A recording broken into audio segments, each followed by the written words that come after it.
ফেনী জেলার ঐতিহ্যবাহী দ্বীনী শিক্ষা কেন্দ্র বালুয়াস মহানী ইসলামিয়া মাদ্রাসার সুযোগ্য মুহাদ্দিস হযরতুল আল্লাম জনাবে মাওলানা মুফতি শামীম আল মামুন সাহেব মদ্দুল্লাহুল আলী। জনাব মাওলানা মুফতি শামীম আল মামুন সাহেব মদ্দুল্লাহুল আলী এখন আপনাদের সম্মুখে মূল্যবান আলোচনা পেশ করবেন। আমি হুজুরের মূল্যবান আলোচনা উপস্থাপন করার জন্য মাহফিল ব্যবস্থাপনা কমিটির পক্ষ থেকে সবিনয় অনুরোধ করছি। আসসালামু আলাইকুম ওয়া রাহমাতুল্লাহি ওয়া বারাকাতুহু।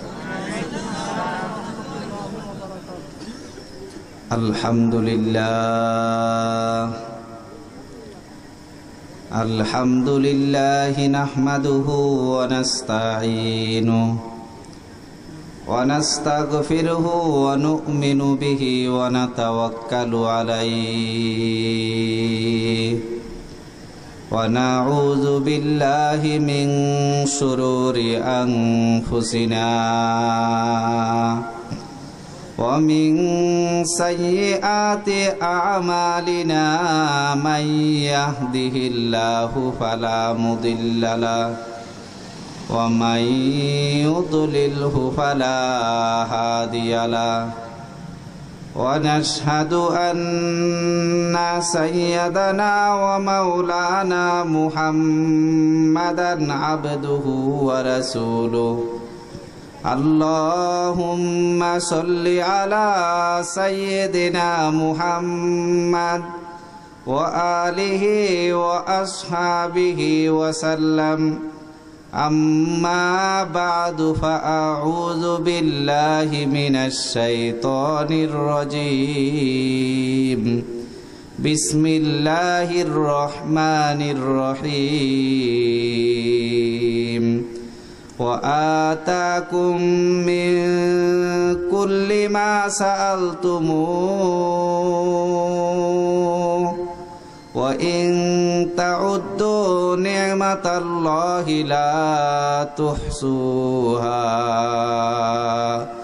বারাকাল্লাহু লানা ওয়া লাকুম ফিল কুরআনিল আযীম ওয়া নাফা'না ইয়্যাকুম বিল আয়াতি ওয়াজ যিকরিল হাকীম। আমরা প্রত্যেকে অন্তরের অন্তঃস্থল থেকে আল্লাহর ভালোবাসা নিয়ে আল্লাহ পাকের কালিমার জিকির করি। লা ইলাহা ইল্লাল্লাহ লা ইলাহা ইল্লাল্লাহ লা ইলাহা ইল্লাল্লাহ লা ইলাহা ইল্লাল্লাহ লা ইলাহা লা ইলাহা ইল্লাল্লাহ। খুদে কা সির নেহা লা ইলাহা ইল্লাল্লাহ লা ইলাহা ইল্লাল্লাহ লা ইলাহা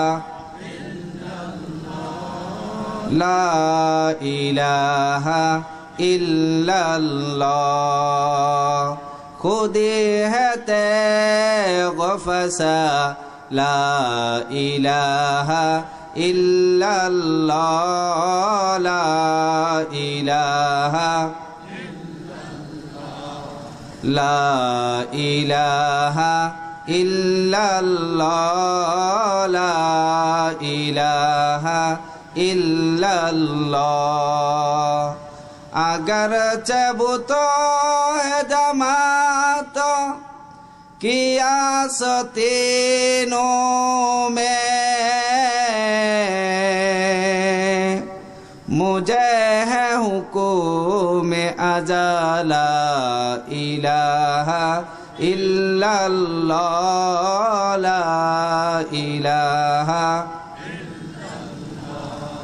ला इलाहा इल्लल्लाह ला इलाहा इल्लल्लाह।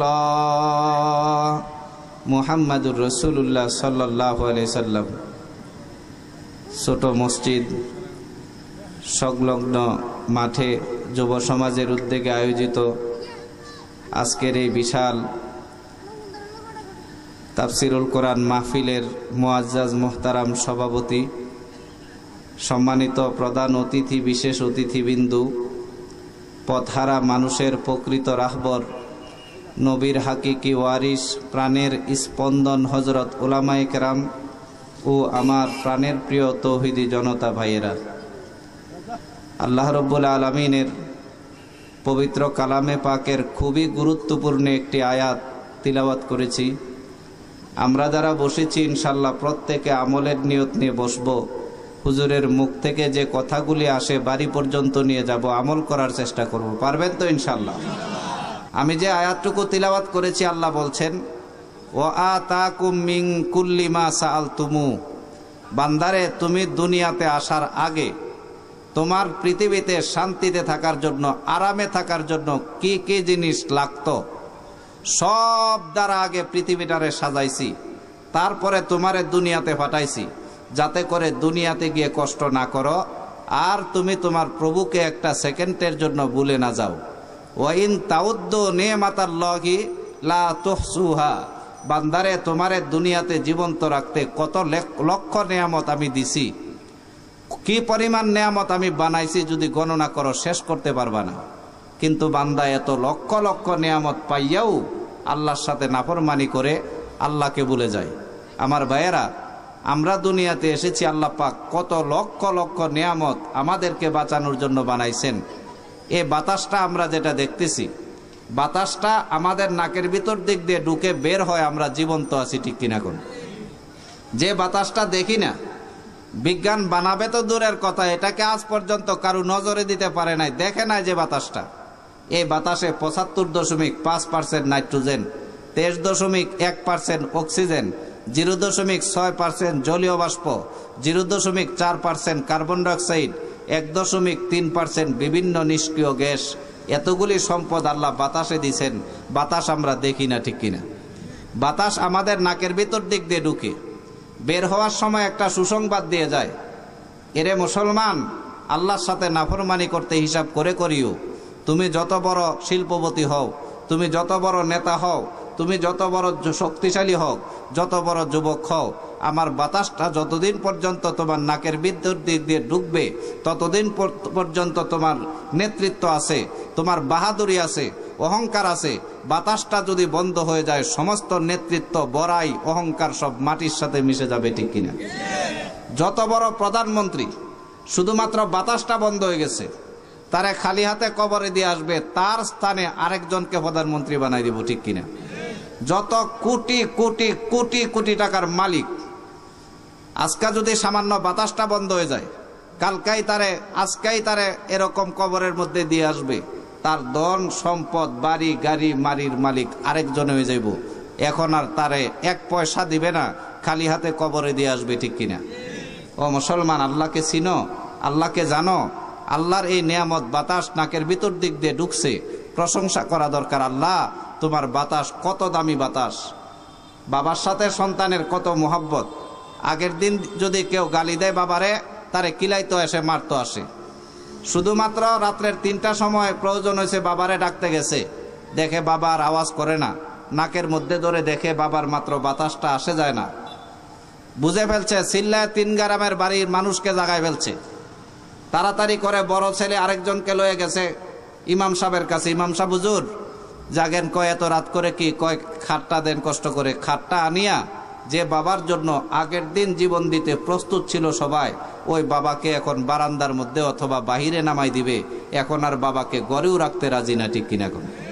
ও মুসলমান, কিভাবে তুমি আল্লাহর সাথে নাফরমানি করো? কিভাবে নাফরমানি করো? আল্লাহ পাক তাআলা কোরআন শরীফের মধ্যে বলছেন, আল্লাহুল্লাযী ইউরসিলুর রিয়াহা বুশরাম বাইনা ইয়াদাই রহমাতি, বান্দারে আমার বাতাস তোমার নাকের ভিতর দিক দিয়ে ঢুকে একটা সুসংবাদ দিয়ে যায়, রে আল্লাহর বান্দা, নিমক হারামি করিস না, আল্লাহকে চিন, আল্লাহকে জান, আল্লাহকে মান, যতদিন পর্যন্ত আমি বাতাস তোর নাকের ভিতর দিক দিয়ে ঢুকি ততদিন পর্যন্ত তোর বড়াই আছে, ততদিন পর্যন্ত তোর জীবন আছে। আমি বাতাস যদি সামান্য একদিন বন্ধ হয়ে যায়, সমস্ত বড়াই তোর বন্ধ হয়ে যাবে, সমস্ত বাবুগিরি বন্ধ হয়ে যাবে। খালি হাতে কবরে যাইতে হবে, পোকামাকড়ে কবরে খাবে, ঠিক কিনা কর? আমার মুসলমান ভাইয়েরা, একটা মানুষ সামান্য অ্যাক্সিডেন্ট করেছে, সাথে সাথে আরেকজনে তাকে ধরে নিয়ে হাসপাতালে নিয়ে গেছে। এখন যখন হাসপাতালে সুস্থ হয়ে উঠছে, ওই ব্যক্তিটারে জড়ায় ধরে কান্দে, ভাই তুমি আমার আপন ভাই থেকে বেশি উপকার করেছ, তুমি আমার দুঃখের সময় আমার পাশে ছিলা, সারা জীবন আর কোনোদিন তোমারে ভুলবো না, তুমি আমার যদিও আপন ভাই না, তুমি আমার ভাইয়ের মতো। ও মুসলমান, শুধু তোমার এতটুকু উপকার করেছে, সে তোমাকে শুধুমাত্র রাস্তা থেকে হাসপাতালে নিয়ে গেছে, আর সারাটা জিন্দেগির জন্য তারে বলো না। ও মুসলমান, তোমার প্রভু আল্লাহ তোমার প্রত্যেকটা শ্বাসে শ্বাসে তোমাকে নতুন জীবন দিয়ে দিচ্ছে। ও মুসলমান, একজন মানুষ শুধু উপকার করলো, নতুন জীবন উদয় না, তারে বলো না। প্রত্যেকটা শ্বাসে শ্বাসে যে আল্লাহ তোমার জীবন দেয়, ওই আল্লাহকে বলিয়া কিভাবে ঘুমাও, ওই আল্লাহকে বলিয়া কিভাবে আশার নামাজ না পড়ে থাকলা? ও মুসলমান, ওই আল্লাহকে বলে গিয়ে কিভাবে ফজরের নামাজ পড়লা না, জোহরের নামাজও পড়লা না, আল্লাহকে বলে গেলা? মুসলমান রে, বাতাস নাকের ভিতর দিক দিয়ে ঢুকে বের হয়। আল্লাহ বলছে, বান্দারে আমার বাতাসের কদর করিস, আমার বাতাসটা তোর মধ্যে দিয়েছি একমাত্র আমার পরিচয়ের জন্য। বাতাস দিছি, এ বাতাস ভিতরে ঢুকলে অক্সিজেন খাবি, কার্বন ডাইঅক্সাইড দহন করবি, আমাকে চিনবি, আমাকে জানবি। বাতাসটা আমাদের খুবই উপকারী, ঠিক কিনা কোন? ও মুসলমান, আল্লাহ বলছেন, বান্দারে তোমার দুনিয়াতে থাকার জন্য পানির প্রয়োজন ছিল। আল্লাহ বলছেন, পুরাটা পৃথিবীকে আমি সুন্দর করে পানি দ্বারা সাজাইছি। মুসলমানরে আল্লাহ বলছেন, আপারো আই তুমুল মা আল্লাযী তাশরাবুন, গট গট গট গট করে যে বান্দা পানিটা পান করো, আমার পানিটার দিকে সূক্ষ্ম নজরে তাকাও। এ পানিটা 0 ডিগ্রি সেলসিয়াস পয়েন্টে কঠিন বরফে পরিণত হয়, 100 ডিগ্রি সেলসিয়াস পয়েন্টে বাষ্প পরিণত হয়। মুসলমানরে আল্লাহ যদি পানিটাকে 25 ডিগ্রি সেলসিয়াস পয়েন্টে করতেন, পুরাটা পৃথিবী একটা বরফের খণ্ড হয়ে যেত, আমরা কেউ বাঁচতে পারতাম না। আবার যদি আল্লাহ পাক তাআলা 75 ডিগ্রি সেলসিয়াস পয়েন্টে পানিটারে করতেন, মুসলমানরে পুরা দুনিয়ার পানি পান করলেও একজন মানুষ তৃষ্ণা নিবারক করতে পারবে না। ও মুসলমান, সামান্য একটু গরম করছে পানি, সামান্য কয়েক ডিগ্রি সেলসিয়াস পয়েন্ট মাত্র এতে কমছে, গরম পানি 4-5 গ্লাস খাইলেও তৃষ্ণা নিবারণ হয় না, আবার ঠান্ডা পানি খাওয়া লাগে, ঠিক কিনা? সামান্য একটু সেলসিয়াসের মধ্যে কমতি হয়েছে, এই পানিটা তোমার তৃষ্ণা নিবারণ করতে পারে না। ও মুসলমান, আল্লাহ যদি পানিটাকে 75 ডিগ্রি সেলসিয়াস পয়েন্ট করতেন, নদীর পানি সব খাইলেও তৃষ্ণা নিবারণ করতে পারতে না। আল্লাহ বলছে, বান্দারে পানিটাকে একদম তরলও করি নাই, একদম গরলও করি নাই, কঠিনও করি নাই, বায়ুবেও করি নাই, তার মাঝখানে করেছি 1 গ্লাস পানি পান করলে তৃষ্ণা নিবারণ হয়ে যায়। আমার পানি পান করার সময় বিসমিল্লাহ বলবি, আমার পানি পান করা শেষ হইলে আলহামদুলিল্লাহ বলবি। কিন্তু বান্দারে এতই গাফেল হয়ে গেলি, আল্লাহ থেকে এতই দূরে সরে গেলি, আমার পানি পান করলি, এমন তৃষ্ণা নিবারক পানি পান করার সময় আল্লাহকে ভুলে গেলি, পানি পান করা শেষ আলহামদুলিল্লাহ পর্যন্ত ভুলে গেলি, ঠিক কিনা কর? ও মুসলমান, এ পানির জন্য আল্লাহ কিয়ামতে নিয়ামতের সর্বপ্রথম হিসাব আল্লাহ পাক পানির নিবেন। হাদিস শরীফের মধ্যে আসছে, কিয়ামতের দিন আল্লাহ যখন হিসাব নিবেন, 2টা জিনিসের হিসাব নিবেন। আলাম নুসিহা জিসমাক ওয়া নুরাব্বিকা মিনাল মাইল বারিদ, বান্দারে আমি তোমাকে সুন্দর একটা শরীর দেই নাই, আর তোমাকে তৃষ্ণা নিবারক পানির ব্যবস্থা করি নাই, আমার পানি পান করে আমার সাথে কিভাবে নাফরমানি করলা? আমার যুবক ভাইয়েরা, আল্লাহকে চিনো, আল্লাহকে ভুলে যাও না। যৌবনের ফাঁদে পড়ে, শয়তানের ফাঁদে পড়ে আল্লাহকে ভুলিও না। অনেক যুবকরা মনে করে আল্লাহকে ভুলে যায়, মনে করে আমি আস্তে আস্তে বৃদ্ধ হইলে ইবাদত করব। যুবক রে, তুমি যে বৃদ্ধকাল পর্যন্ত পৌঁছতে পারবা, এটার গ্যারান্টি আছে নাকি কোন? একজন মানুষ বৃদ্ধকাল পর্যন্ত পৌঁছবে যে, এটার তো গ্যারান্টি নাই। আজ থেকে 50 বছর 100 বছর আগে একজন মানুষ মরতে 20 বছর লাগতো, এক বেড়ার বয়স হয়ে গেছে 120 বছর, মরে না। নাতি নাতনি সব টেনশনে করে, বুড্ডার কাশির লিগা থাকতে পারি না, মরে না কেন? একবার লম্বয়া ঘুমাইছে, মানুষেরা চিন্তা করছে দাদা রে দেখছে যে লম্বয়ে ঘুমাইছে, চিন্তা করছে মরি গেছে, চিল্লা পাল্লা লাগাইছে, দেখে যে নাড়াচাড়াও করে না, নাতি নাতিরা কান্দে, বউ কান্দে, সবাই কান্দে, চারদিকের মানুষ জড়ো হইছে, নাতিরা কোরআন শরীফ পড়ে, এতে একটু পরে চোখ খুললা কয় ব্যাপার কি তোরা চিল্লা চিল্লি করস করে? নাতিরা কয় তুমি না মরছ? মর নাই। কয় অনেকদিন পরে একটু ঘুমাইছিলাম, তো গলিকে শান্তিতে ঘুমাইতে পারলাম না। আগের দিনের মানুষ মরতে মরতে অনেক বছর লাগতো, কিন্তু মুসলমান রে এখন তো শেষ জমানা, মৃত্যুটা এত সহজ হয়ে গেছে, কয়েকটু বুক ব্যথা করতেছে, সামান্য সময়ের মধ্যে 10 মিনিটের মধ্যে কাইতে সোজা হয়ে গেছে মইরা, ঠিক কিনা? যুবক রে, তোমার মতো কত যুবক কবরের মধ্যে পড়ে আছে না? তোমার মতো কত যুবক অ্যাক্সিডেন্ট করে মারা গেছে, কোনো অসুখ নাই। ও যুবক, তোমার মৃত্যুটাও তো আল্লাহ পাকের খাতার মধ্যে লেখা থাকতে পারে কিনা কোন? তুমি মনে করেছ যৌবনকালের হিসাব হবে না? আমার মুসলমান ভাইয়েরা খুব গুরুত্ব দিয়ে শোনো, যৌবনকালের হিসাব আল্লাহর কাছে 2 বার লাগবে। আল্লাহ কিয়ামতের দিন যখন কায়েম হবে, এমন এক পরিস্থিতি কায়েম হবে, ও মুসলমান, সমস্ত ফেরেশতারা কাতার বন্দী হয়ে দাঁড়ায় থাকবে, আওয়াজ করার সুযোগ পাবে না। এমন এক ভয়ানক সুরত ধারণ করবে, আল্লাহর ভয়ে সমস্ত নবীরা থরথর করে কাঁপতে কাঁপতে কেউ টেক লাগায় পড়ে যাবে, কেউ সাজদায় পড়ে উম্মতকে ভুলে গিয়ে নাফসি নাফসি করতে থাকবে। দুধ পান করানি ওলি মা তার দুধের সন্তানকে ভুলে যাবে, গর্ভধারিণী মা তার গর্ভ সঞ্চার করে ফেলবে। এমন এক কঠিন মুহূর্ত আসবে, আল্লাহর পক্ষ থেকে আওয়াজ আসবে, লা তাজুলু কদাম আবনি আদম হাত্তা ইউসআলান খামসিন। ও মুসলমান, 1 কদম জান্নাতের দিকে পা বাড়ানোর ক্ষমতা নাই যতক্ষণ 5টা প্রশ্নের উত্তর না দিতে পারবে। আর উমরিহি ফিমা আফনাহু, তোমারে যে 80 বছরের একটা জীবন দিয়েছিলাম, 80 বছরের জীবনের হিসাবটা দাও। 80 বছরের জীবনের হিসাব দেওয়া শেষ।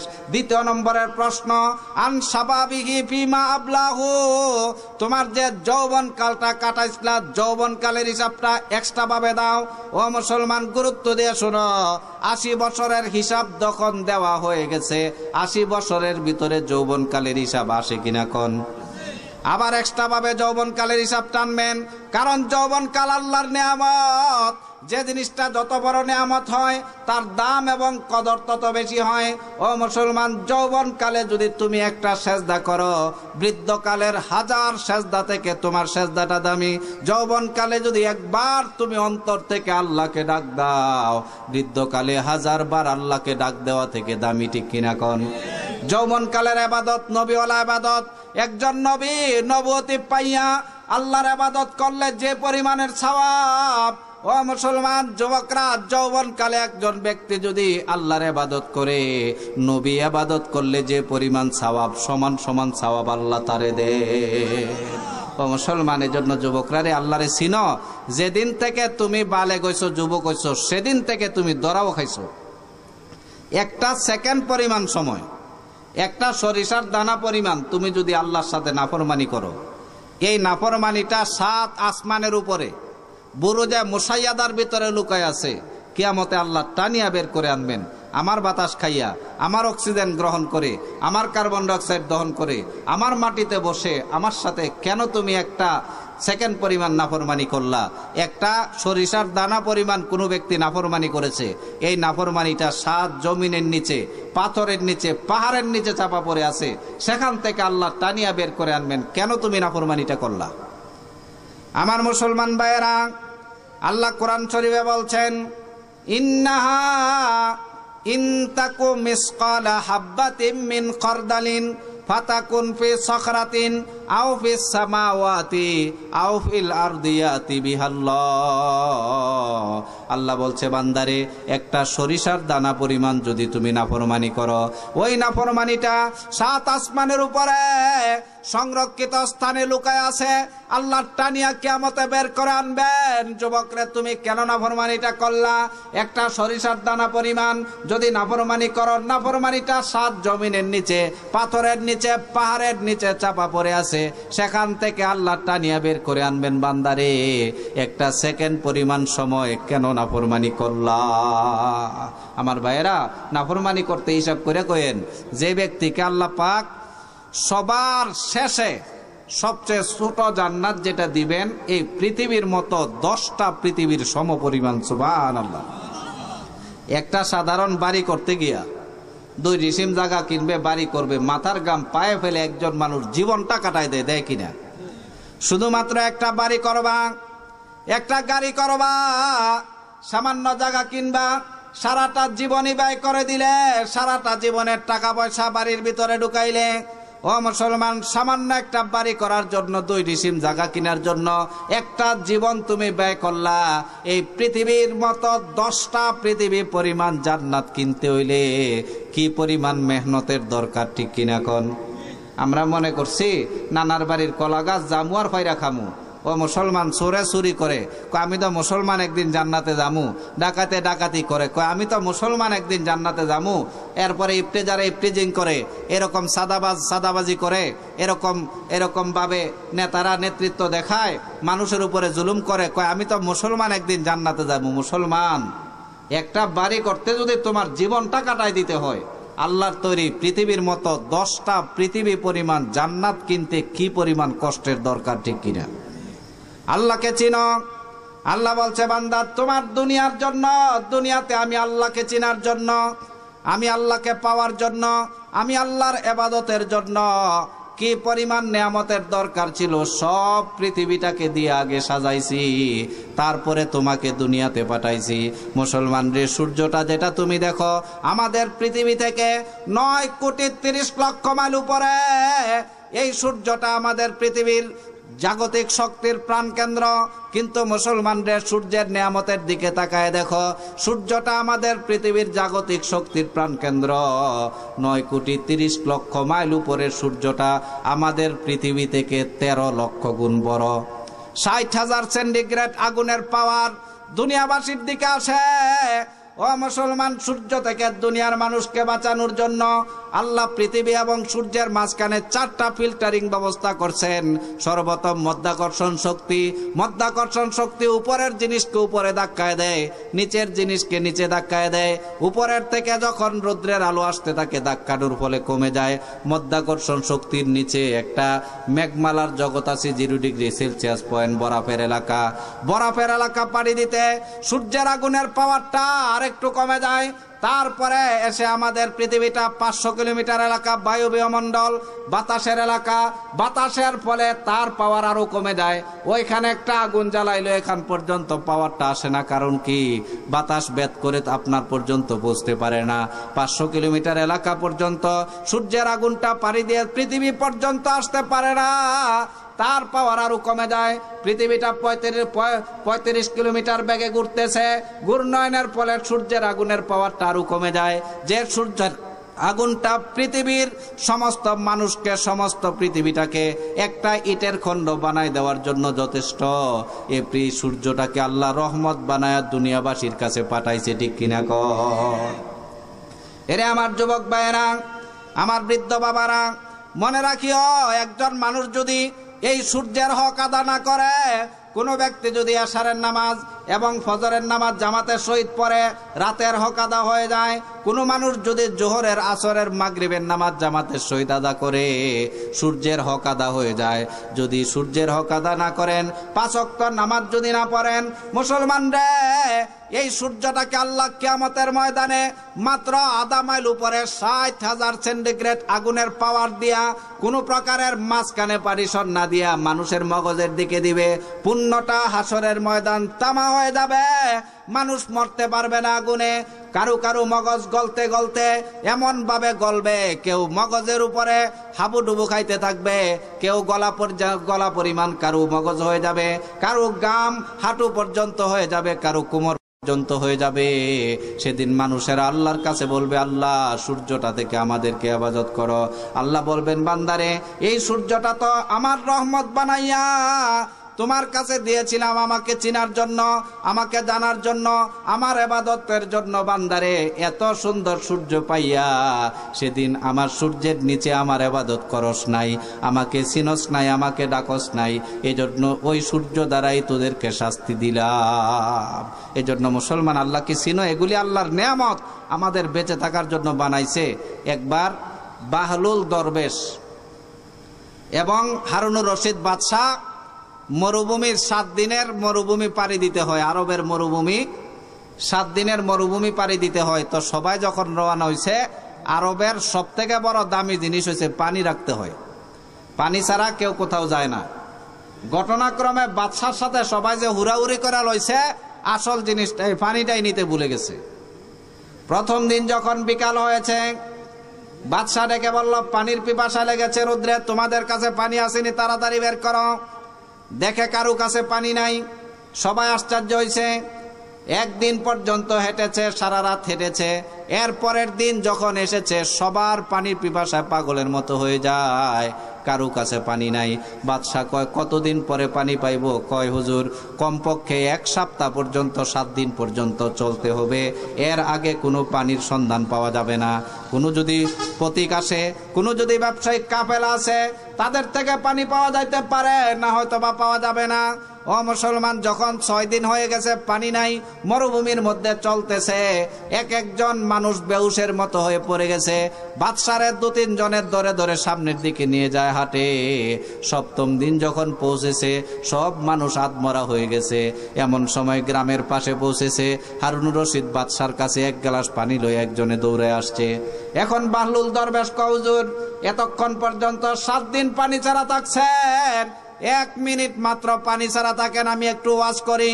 কয় না, আগে পানি পান করি, পরে ওয়াজ করিস। কয় না হুজুর, আমার ওয়াজটা আগে লাগবে। কয় তাড়াতাড়ি শেষ কর। কয় হুজুর, যে অবস্থায় পানির পিপাসা লাগছে, আর 2 দিন যদি আপনাকে পানি না দেওয়া হয়, আপনার কেমন হবে? কয় 2 দিন পর্যন্ত হয়তো বা বাঁচবো না, এর আগে মারা যাব, আপনার মৃত্যু নিশ্চিত হয়ে গেছে। এখন এক ব্যক্তি এই শর্তে পানি দিতে চায়, হারুনুর রশিদ বাদশাহ, বাঁচতে যদি চাও তোমার আরব রাজ্য অর্ধেক আমাকে দিতে হইব, তাইলে পানি দেব, আপনি কি করবেন? কয়, আল্লাহর শপথ, জান বাঁচানোর জন্য অর্ধেক রাজত্ব দিয়ে তার থেকে পানি পান করব। বাহলুল দরবেশ কয়, ঠিক আছে, এখন যদি আপনি পানি পান করলেন, কিন্তু পানিটা আটকে গেছে আর সামনের দিকে বাইর হয় না। চিল্লা চিল্লে যতই করেন কিন্তু পানি বাইর হয় না। পেশাবের জায়গা বন্ধ হয়ে গেছে, পেশাবের জায়গা ফুলতে শুরু করেছে। যতই চিল্লান, যতই ঔষধ খান, কিন্তু ভালো হয় না, ফুলে ফুলে। এখন ডাক্তাররা নির্বাচন করে দিছে, বাঁচা অসম্ভব, এমন রোগ হয়েছে। এখন পেশাব বাড়বে না, পেট ফাটিয়া পেট ফুলিয়া মারা যাবেন, মৃত্যু নিশ্চিত হয়ে গেছে। এখন যদি আরেকজনে ডাক্তার আসিয়া কয়, আমি আপনার রোগের চিকিৎসা করতে পারবো, শর্ত হচ্ছে বাকি অর্ধেক রাজত্বটা আমারে দিয়ে দিতে হইব, কি করবেন? কয়, আল্লাহর শপথ, মৃত্যু থেকে বাঁচার জন্য অর্ধেক রাজত্বই দিয়ে দিব, স্বাভাবিক একটা জীবন ধারণ করব। এখন বাহলুল দরবেশ কয়, হুজুর পানি পান করেন। 1 গ্লাস আল্লাহর পানি পান করতে আর বের হতে আপনার মতো একটা রাজত্বের, আরব রাজত্বের প্রয়োজন হতে পারে। সুতরাং আল্লাহর পানি পান করে আল্লাহর সাথে নাফরমানি করতে হিসাব কইরা করিও। আল্লাহর পানি পান কইরা আল্লাহর সাথে নাফরমানি করতে হিসাব কইরা করিও। এক ব্যক্তি আল্লাহ পাকের কাছে দোয়া করছে, আল্লাহ আমার হায়াত বাড়ায় দাও। আল্লাহ কয়, তোমারে 500 বছরের হায়াত দিলাম। বনি ইসরাইলের ঘটনা। তো কয়, আল্লাহ তুমি এমন একটা জায়গা নির্বাচন করে দাও যেখানে শুধু তোমারই ইবাদত করব, আর কোনো কাজ নাই। আল্লাহ বলছেন, অমুক পাহাড়ের মধ্যে একটা পাথর আছে, পাথরটার ফাঁকা দিয়ে ঢুকে যাও। তবে ঢুকে গেছে, পাথরটা বন্ধ হয়ে গেছে। এ ব্যক্তি শুধু একদিক দিয়ে পানি আসতো, আরেক দিক দিয়ে খাবার আসতো, খাইতো আর ইবাদত করতো। 500 বছর ইবাদতে কাটাইছে। 500 বছর পরে ইন্তেকাল করেছেন। ফেরেশতাদেরকে আল্লাহ বলবেন, ফেরেশতারা আমার রহমত দিয়া, আমার বরকত দিয়া তারে জান্নাত দিয়ে দাও। ফেরেশতারা আশ্চর্য, ওই ব্যক্তিটা আশ্চর্য হবে, যদি আল্লাহর রহমতের মাধ্যমে, আল্লাহর অনুগ্রহের মাধ্যমে যদি জান্নাত যাওয়া লাগে, আমি যে 500 বছর ইবাদত করলাম, ইবাদত গুলি গেল কই? আল্লাহ বান্দার মনের খবর জানেন কিনা কোন? আল্লাহ বান্দাকে জাহান্নাম থেকে উত্তপ্ত একটা জায়গায় দাঁড় করায় দিবেন। কিছুক্ষণ দাঁড়ানোর পরে পানি পিপাসা লাগতে শুরু করবে, পানি পানি করে এদিক ওদিক চিৎকাইবে, পানি পানি করে এদিক পরে যায়, ওদিক পরে যায়। এমন সময় একজন ফেরেশতা 1 গ্লাস পানি নিয়ে আসছে, ফেরেশতার দিকে দৌড়াচ্ছে, ভাই আমার জান চলে যাচ্ছে, আমারে পানি দাও। ফেরেশতা কয়, আমার পানিটার অনেক দাম, অনেক কিমত, আগে পানির কিমত দাও, তারপরে পানি পান করো। কয়, কি কিমত? কয়, তুমি যে 500 বছর পর্যন্ত ইবাদত করেছ, 500 বছরের ইবাদতটা আমারে দিয়ে দাও, 1 গ্লাস পানি তুমি পান করতে পারো। ওই ব্যক্তি কয়, ভাই আগে জীবন বাঁচাই, ভাই আমারে পানি দিয়ে দাও, 500 বছরের ইবাদত ঠিক আছে তোমারে দিয়ে দিলাম। এখন ওই ব্যক্তিরা পানি দিয়েছে, এখন বান্দারে আল্লাহ ডাকছে, বান্দারে 500 বছরের ইবাদত মাত্র 1 গ্লাস পানির বিনিময়ে বিক্রি করে দিলি, তোকে 500 বছর পর্যন্ত বাঁচাইতে কি পরিমাণ পানির প্রয়োজন হচ্ছে, কত গ্লাস পানি পান করছো, কত গ্যালন পানি পান করছো, আমার পানির শুকরিয়া আদা করে পারলে জান্নাতের মধ্যে যাও। বান্দা সেজদায় পড়ে যাবে, আল্লাহ তোমার নিয়ামতের কৃতজ্ঞতা শেষ করা যাবে না, আল্লাহ তোমার অনুগ্রহে জান্নাত চাই। ও মুসলমান, নাফরমানি যে করো, আল্লাহর সাথে যে তুমি নাফরমানি করো, নামাজ পড়ো না, রোজা রাখো না, বাহাদুরি করো, আমার থেকে বড় কেডায়? মুসলমানদের চিন্তা ভাবনা করিও, আল্লাহর যে নিয়ামত তোমাকে আল্লাহ দিয়েছে, ওই নিয়ামতের কৃতজ্ঞতা আদায় করে পারলে জান্নাতে যাইও। তুমি যে পানি পান করো, আগে পানির হিসাব দিতে পারবানি, হিসাব করে নাফরমানি করিও। তুমি যে আল্লাহর বাতাস খাইতেছ, বাতাসের হিসাব তুমি দিতে পারবা কিনা, তারপরে পারলে নাফরমানি করিও। মুসলমান রে, আল্লাহ এগুলি নিয়ামত দিয়েছেন। মানুষ দুনিয়াতে আসার আগে মানুষের পানির প্রয়োজন ছিল, আগে আল্লাহ পৃথিবীটারে পানি দ্বারা সাজাইছে, ঠিক কিনা? মানুষ দুনিয়াতে আসার আগে মানুষের অক্সিজেনের প্রয়োজন ছিল, মানুষ না হয় বাঁচতে পারত না।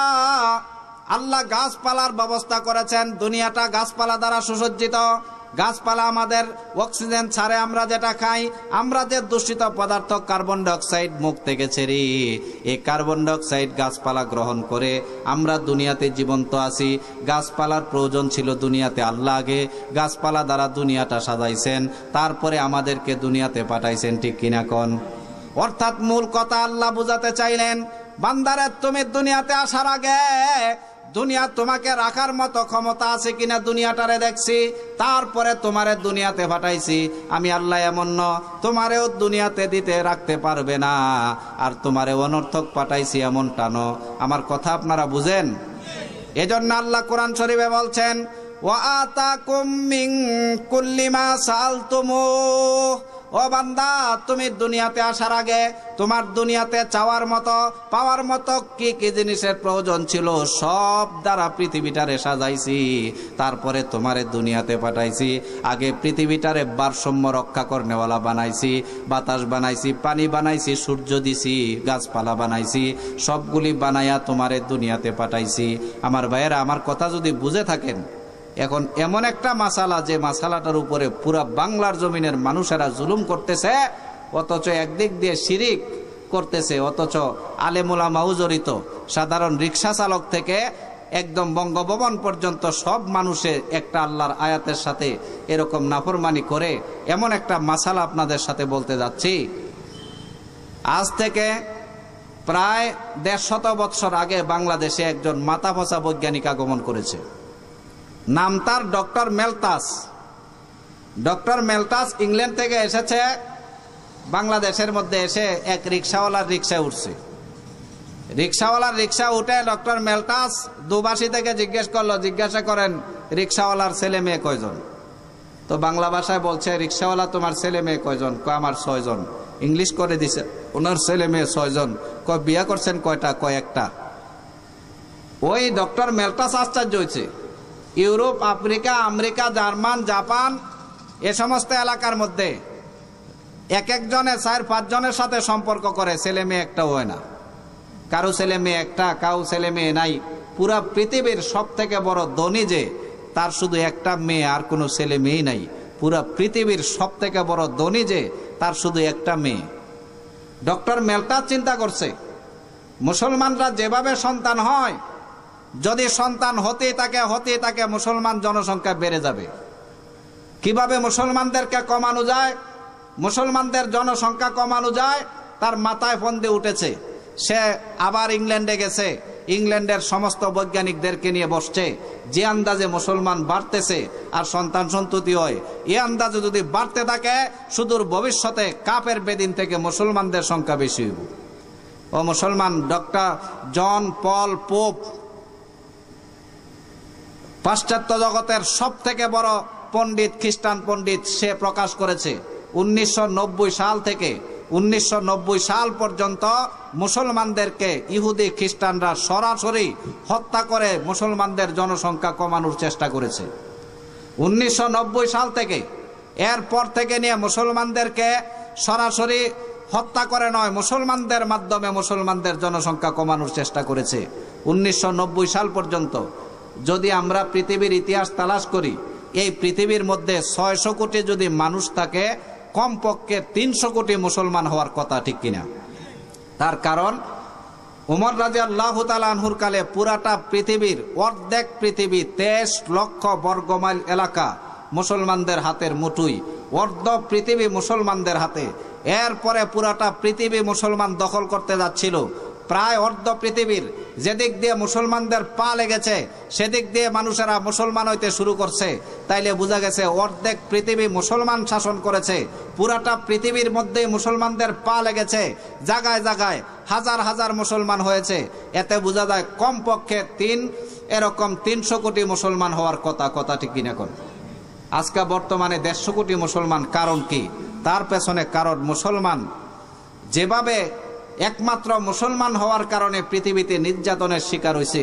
পৃথিবীর কোনো জাতি, পৃথিবীর কোনো ধর্মের লোক এত নির্যাতনের শিকার হয় নাই। নবীর ইতিহাস এর পরে 1099 সালে ইহুদিরা বাইতুল মাকদাস দখল করেছে। মাত্র কয়েকদিনের যুদ্ধে মুসলমানদের প্রায় 8 থেকে 9 লক্ষ মুসলমানকে নির্মমভাবে শহীদ করেছে।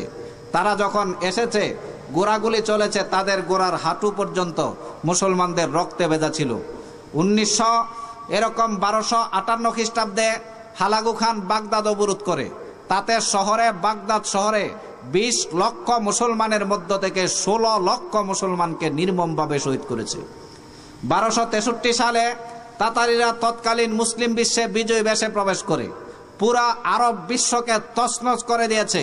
পূর্ণ আরব বিশ্বের যেখানে মুসলমান পেয়েছে, 40 দিন পর্যন্ত যেখানে মুসলমান পেয়েছে সেখানে মুসলমানকে শহীদ করেছে। ঐতিহাসিক ইবনে খলদুন বলেন, পৃথিবী সৃষ্টির পর থেকে কিয়ামত পর্যন্ত এত মানুষ হত্যা হইতে পারে না যদি আমি আল্লাহর নামের কসম খাই, কসম তুলবে না, এই পরিমাণ মুসলমান তারা হত্যা করেছে। 1960 সালে চোরাচালান বন্ধের অজুহাতে কলম্বিয়াতে 67,000 মুসলমান শহীদ করেছে। 1996 সালে খ্রিস্টান বেনিয়ারা বসনিয়ায় 8,000 মুসলমানকে শহীদ করেছে। 1991 সালে ইংল্যান্ডের রাজা রিচার্ড জেরুজালেমে 27,000 মুসলমানকে ঠান্ডা মাথায় হত্যা করেছে। স্পেনের কুখ্যাত প্রেসিডেন্ট ফার্ডিন্যান্ড স্পেনের 7 লক্ষ মুসলমানের মধ্য থেকে 7 লক্ষ মুসলমানকে শহীদ করেছে। এরকম ভাবে রুশ বাহিনী আফগানিস্তানে 76,000 1992 সালে আফগানিস্তানের মধ্যে 76,000 মুসলমানকে শহীদ করেছে। আপনারা বার্মার মধ্যে দেখেন, যখন বাংলাদেশের মুসলমান ছিল 10 কোটি, বার্মার মুসলমান ছিল 10 লাখ। বর্তমানে মুসলমান বাংলাদেশে আছে প্রায় 16 কোটি। তাহলে কমপক্ষে বার্মার মুসলমান 16 লাখ হওয়ার কথা, ঠিক কিনা? এখন বর্তমানে বার্মার মুসলমান আছে মাত্র 5 লাখ। তাইলে বাকি প্রায় 10-15 লাখ মুসলমানকে নির্মমভাবে শহীদ করেছে, ঠিক কিনা? কোন ভারতের কাশ্মীরের মধ্যে আজ পর্যন্ত 2 লক্ষর উপরে মুসলমানকে শহীদ করেছে। ইরাকের মধ্যে, আফগানিস্তানের মধ্যে মাত্র এই 10 বছরের যুদ্ধে প্রায় 10 লাখের উপরে মুসলমানকে শহীদ করেছে। ফিলিস্তিনের ভিতরে প্রতিদিন কি পরিমাণ মুসলমান শহীদ করতেছে তার কোনো ইতিহাস আজ পর্যন্ত সাংবাদিকরা দিতে পারে না। এভাবে মুসলমানদেরকে শহীদ করেছে, যার কারণে আজকে মুসলমান পৃথিবীর মধ্যে, অথচ 300 কোটি মুসলমান থাকার কথা, বর্তমানে মাত্র 150 কোটি মুসলমান, ঠিক কিনা? 1990 সালের পর থেকে ইহুদি খ্রিস্টানরা গোপন চক্রান্ত করে মুসলমানদের মাধ্যমে মুসলমানদেরকে হত্যা করার চেষ্টা করেছে। জন পল পোপ বলেছে, তার বেদ প্রকাশ করেছে। ডক্টর মেলটাস বাংলাদেশে এসে দেখছে বাংলাদেশের আদমশুমারি বেড়ে যাচ্ছে, মুসলমান সংখ্যাও বেড়ে যাচ্ছে। এখন সে বলল, মুসলমান 2টি সন্তান নাও, একটি হলে ভালো, এর থেকে বেশি নেই। বাংলাদেশের মানুষ জিজ্ঞেস করলো, কেন? এর থেকে বেশি নিলে অসুবিধা কি? সে তার যুক্তি পেশ করেছে, মানুষ যদি বাংলাদেশে বেশি হয় তাহলে দেশ তার ভারসাম্য হারায় ফেলবে। দেশের মধ্যে সাইক্লোন আসবে, টর্নেডো আসবে, দাবানল দেখা দিবে, ভূমিকম্প দেখা দিবে। দেশকে যদি ভূমিকম্প থেকে বাঁচাইতে চাও তাহলে মানুষ কমাও। 2 নম্বরের বলল, মানুষ যে পরিমাণে হয়, মানুষ যদি বেড়ে যায়, জায়গা জমিন কমে যায়, মানুষেরা না খায় মরব, দুর্ভিক্ষ দেখা দিব। 2 কারণে মুসলমান কমাও। আমার মুসলমান ভাইয়েরা, তার যুক্তি ছিল দুইটা। সে তাকে যখন জিজ্ঞেস করেছে এদেশে সাইক্লোন আসবে, ভূমিকম্প আসবে, তার যুক্তি কি, সে বলল একটা নৌকার মধ্যে 100 যাত্রী উঠতে কষ্ট হয়, এই নৌকার মধ্যে যদি 200 যাত্রী উঠে নৌকা থাকবে নাকি ভারসাম্য হারাইয়া নৌকা ডুবে যাবে, ঠিক কিনা? ডক্টর মেলটাস বলল এদেশে যদি মানুষ বেশি হয় তাহলে দেশ তার ভারসাম্য রক্ষা করতে পারবে না, ভূমিকম্প দেখা দিবে, সাইক্লোন দেখা দিবে, টর্নেডো দেখা দিবে, মানুষেরা মারা যাবে। এজন্য এদেশকে যদি ভূমিকম্প থেকে বাঁচাতে চাও, এদেশকে যদি টর্নেডো থেকে বাঁচাতে চাও, দাবানল থেকে বাঁচাতে চাও, এখনই সময়, মানুষ কম নাও। তার কথার পেছনে সরকার থেকে রিক্সাওয়ালার বউ পর্যন্ত আজকে জন্ম নিয়ন্ত্রণ ব্যবস্থা কায়েম করে, ঠিক কিনা? আমার মুসলমান ভাইয়েরা, 1 ঘন্টার মধ্যে প্রমাণ করব ডক্টর মেলতাস যে কথা বলেছে, না কোনো ইতিহাস তার পক্ষে আছে, না কোনো দুনিয়ার আজ পর্যন্ত জ্ঞানী গুণীগণ তার পক্ষে কথা বলেছে। আমার ভাইয়েরা, মানুষ বেশি হওয়ার কারণে দেশ তার ভারসাম্য হারায় না, দেশ তার ভারসাম্য হারায় অন্য কারণে। আমাদের বাংলাদেশের টেকনাফ থেকে যদি একটা প্লেন দ্রুত গতিতে চলে তাহলে প্লেনটা তেঁতুলিয়া পৌঁছতে মাত্র সময় নেয় 12 মিনিট কয়েক সেকেন্ড। আমেরিকার একটা রাজ্য ক্যালিফোর্নিয়া, সেখানের যদি একটা বর্ডার থেকে আরেকটা বর্ডারে যদি প্লেন চলে 1 ঘন্টার উপরে চালানোর পরেও এক বর্ডার থেকে আরেক বর্ডারে যাইতে পারে না। ক্যালিফোর্নিয়া বাংলাদেশ থেকে কয়েক গুণ, 16 গুণ বড়, আর সেখানে মানুষ 1 কোটির থেকে কম, আর বাংলাদেশে 16 কোটি মানুষ। তাইলে বোঝা গেছে মানুষের তুলনায় ক্যালিফোর্নিয়ার থেকে বাংলাদেশে 16 গুণ বেশি, আর জায়গার তুলনায় ক্যালিফোর্নিয়া বাংলাদেশ থেকে 16 গুণ বড়, ঠিক কিনা? 1997 সালে পৃথিবীর ইতিহাসের সবচেয়ে ভয়ানক এবং সবচেয়ে ভয়ঙ্কর ভূমিকম্প দেখা দিয়েছে ক্যালিফোর্নিয়ার লস অ্যাঞ্জেলেসে। ভূমিকম্প আসার পূর্বে সংকেত দানকারী যন্ত্রগুলো ছিল নিঃশব্দ, কারণ ভূমিকম্প আসার সম্ভাবনা ছিল 10,000 ভাগের 1 ভাগ, প্রবাবিলিটি 1 in 10,000। এত ছোট মাত্রার ভূমিকম্প, দেশের কোনো ক্ষতি হবে না, বা আসলেও কোনো ক্ষতি হবে না জনগণের। যখন রাত্রের 4টার দিকে ভূমিকম্প এসে পড়ল, বিস্ফোরিত নেত্রে তাকিয়ে রইল। বিশ্বের সুপার পাওয়ার টেকনোলজি ওয়াকেজু প্রমাণিত হয়েছে 4.7 থেকে বেশি মাত্রার একটা ভূমিকম্প, মাত্র 41 সেকেন্ডের একটা ভূমিকম্প ক্যালিফোর্নিয়ার লস অ্যাঞ্জেলেসকে তছনছ করে দিয়েছে। একটা বিল্ডিংকে এমনভাবে উঁচায় নিক্ষেপ করেছে, মনে হয় বাচ্চারা চকলেট খায়, চকলেটের কাগজটাকে নিক্ষেপ করেছে। একটা শক্তিশালী উপাদান দিয়ে তৈরি একটা ব্রিজকে কয়েকশো হাত দূরে নিয়ে নিক্ষেপ করেছে। মাত্র কয়েক সেকেন্ডের একটা ভূমিকম্প, কয়েক লক্ষ মানুষ মাটি চাপা পড়ে মরেছে, ঠিক কিনা? কোন অথচ সেখান থেকে মানুষ 16 গুণ বাংলাদেশে বেশি। বাংলাদেশের মধ্যে আজ পর্যন্ত বড় মাত্রার একটা ভূমিকম্প দেখা দেয় না, ঠিক কিনা? কোন এতে বোঝা গেছে মানুষের কারণে দেশ তার ভারসাম্য হারায় না, দেশ তার ভারসাম্য হারায় অন্য কারণে। আজ থেকে 1400 বছর আগে আল্লাহ পবিত্র কোরআনের মধ্যে বলেছেন, জহারাল ফাসাদু ফিল বাররি ওয়াল বাহরি বিমা কাসাবাত আইদিন নাস। বান্দারে জলে এবং স্থলের ভারসাম্য হারায় একমাত্র মানুষের হাতের গুনার কারণে। মানুষেরা যখন আল্লাহর রসুলকে ছেড়ে দিয়ে কুত্তা কুতিনির মতো রাত্র কাটায়, মানুষেরা যখন এক আল্লাহর জীবন ব্যবস্থা ছেড়ে দিয়ে গণতন্ত্রের মতো, আব্রাহাম লিঙ্কনের বানানো গণতন্ত্রের মতো গণতন্ত্রের জন্য জীবন দেয়, মানুষেরা যখন আল্লাহর ফিকির ছেড়ে দিয়ে, আল্লাহর রসুলের ফিকির ছেড়ে দিয়ে বিজ্ঞানের পূজায় লিপ্ত হয়, সে দেশে ভূমিকম্প আসে, সাইক্লোন আসে, টর্নেডো আসে, দাবানল আসে। এই বাংলার প্রত্যেকটি ইঞ্চি ইঞ্চি মাটি আল্লাহু আকবার আজানের ধ্বনিতে প্রতিদিন 5 বার কেঁপে ওঠে।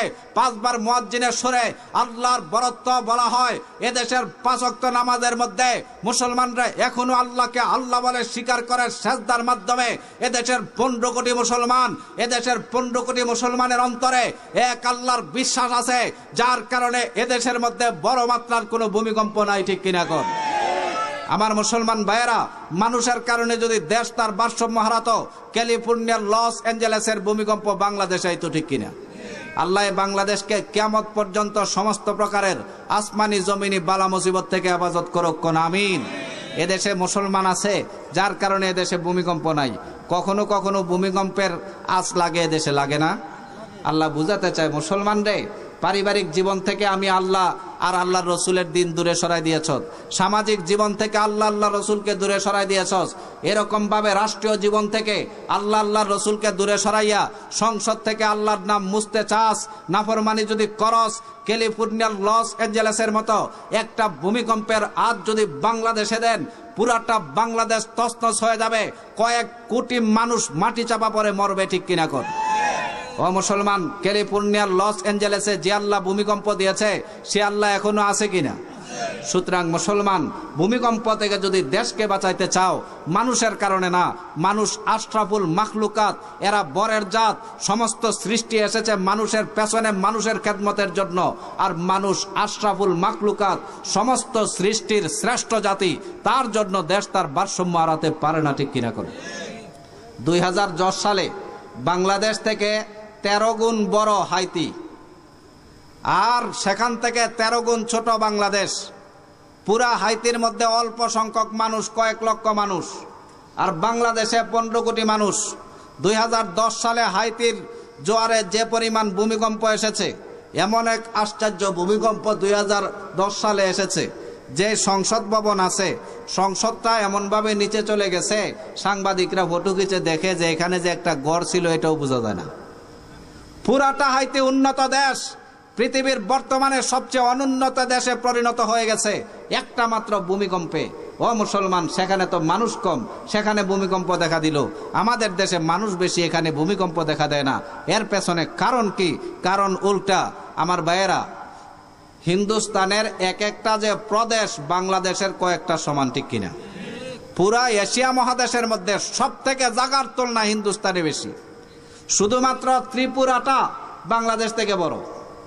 অথচ 2004 সালে আপনারা নিজেরা দেখেছেন, 2004 সালে এশিয়া মহাদেশ সহ প্রায় 8টি দেশে ভয়ানক সুনামি আঘাত আনে।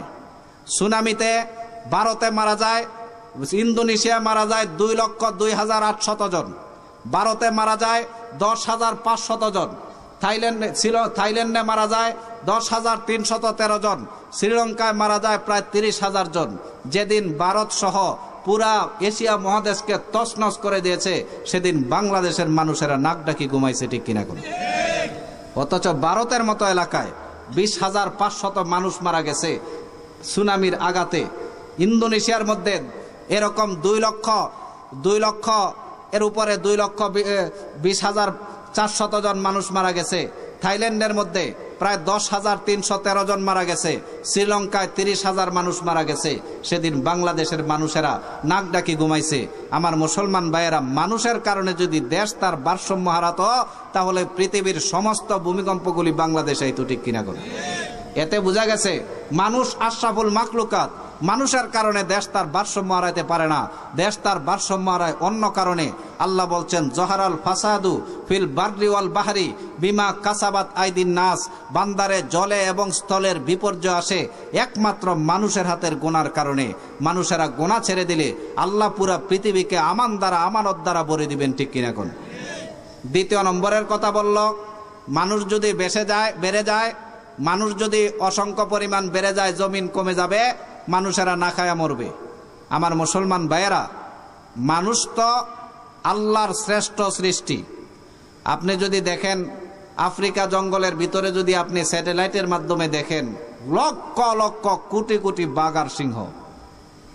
আশ্চর্য হইবেন, এতগুলি বাঘ সিংহ খায় কোথায় থেকে? অথচ আপনারা যদি খাবারের জন্য দেয়, পারবেন না। এত লক্ষ লক্ষ বাঘ সিংহ, একটা বাঘ কোনোদিন খাবারের জন্য অনাহারে মরে না, ঠিক কিনা কোন? আপনারা দেখবেন কক্সবাজারের এলাকায় আমি নিজে দেখেছি, যখন হাতির পাল আসে, 100-150 হাতি একসাথে পাল আসে, একটা হাতির কি পরিমাণ খাবার লাগে। হাতি শক্ত খাবার খাইতে পারে না, নরম নরম খাবার খাইতে হয়। কলা গাছ খায়, এই পরিমাণ নরম খাবার খায়। আপনাকে যদি 10টা হাতির জন্য বলা হয় খাবার দে, পুরা 10 গ্রামের নরম খাদ্যকে একত্রিত করলেও হাতির খাবার দিতে পারবেন না। এত হাজারে হাজার হাতিগুলি, কোনো প্রকারের একটা হাতি অনাহারে থাকে না। আমরা চিড়িয়াখানার ভিতরে লক্ষ লক্ষ টাকা খরচ করে যে হাতিগুলিকে লালন পালন করি, হাড্ডি বাইর হয়েছে এদিক দিয়া, হেদিক দিয়ে উঠতে পারে না, শক্তি কম। অথচ এক একটা যেই জঙ্গলি হাতি আছে, যখন কক্সবাজারের উপরে হানা দেয়, এদেরকে জিজ্ঞাসা করছি কি পরিমাণ মোটা, হুজুর পাহাড়ের উপরে উঠে যে এটা এক লাফে উঠে যায়, এই পরিমাণ মোটা, এই পরিমাণ শক্তিশালী, কে খাওয়ায় রাখতেছে? মুসলমান এত বড় বড় হাজার হাজার হাতি এই পরিমাণ খাবার খায়, একটা হাতি অনাহারে মরে না, আর তোমাদেরকে বুঝি আল্লাহ পাক অনাহারে মারবেন? এজন্য সন্তান কম নিবা, যে দেশের সন্তান কম নিলে মানুষেরা না খায় মরতো না, এটা আল্লাহর সাথে নাফরমানি ছাড়া কিছু না, ঠিক কিনা কোন? ও মুসলমান, আফ্রিকার জঙ্গলে এক প্রকার পাখি আছে, পাখিটার নাম আন্ট পাখি। ছোট এক ধরনের পাখি, লক্ষ লক্ষ পাখি। এই পাখিগুলি প্রতিদিন এক একটা পাখি 1 পোয়া ওজনের এরকম পিপিলিকা খায়, ছোট ছোট পিপিলিকা। প্রত্যেকটা পাখি কমপক্ষে 1 পোয়া ওজনের পিপিলিকা প্রতিদিন খায়। একটু চিন্তা করে দেখেন, একটা পাখি কোনোদিন অনাহারে থাকে না, একটা পাখি কোনোদিন অনাহারে মরে না। এই পাখিগুলিকে যিনি খাবার দিয়ে পালতে পারেন, সে আল্লাহ আপনার সন্তানকে খাবার দিতে পারে কিনা? কেন মুসলমান আজকে 2টি সন্তান যথেষ্ট মনে করবে, একটিকে যথেষ্ট মনে করবে? এটা আল্লাহর সাথে নাফরমানি হবে। আল্লাহ কোরআন শরীফের মধ্যে বলছেন, ওয়ামা মিন দাব্বাতিন ফিল আরদি ইল্লা আলাল্লাহি রিজকুহা।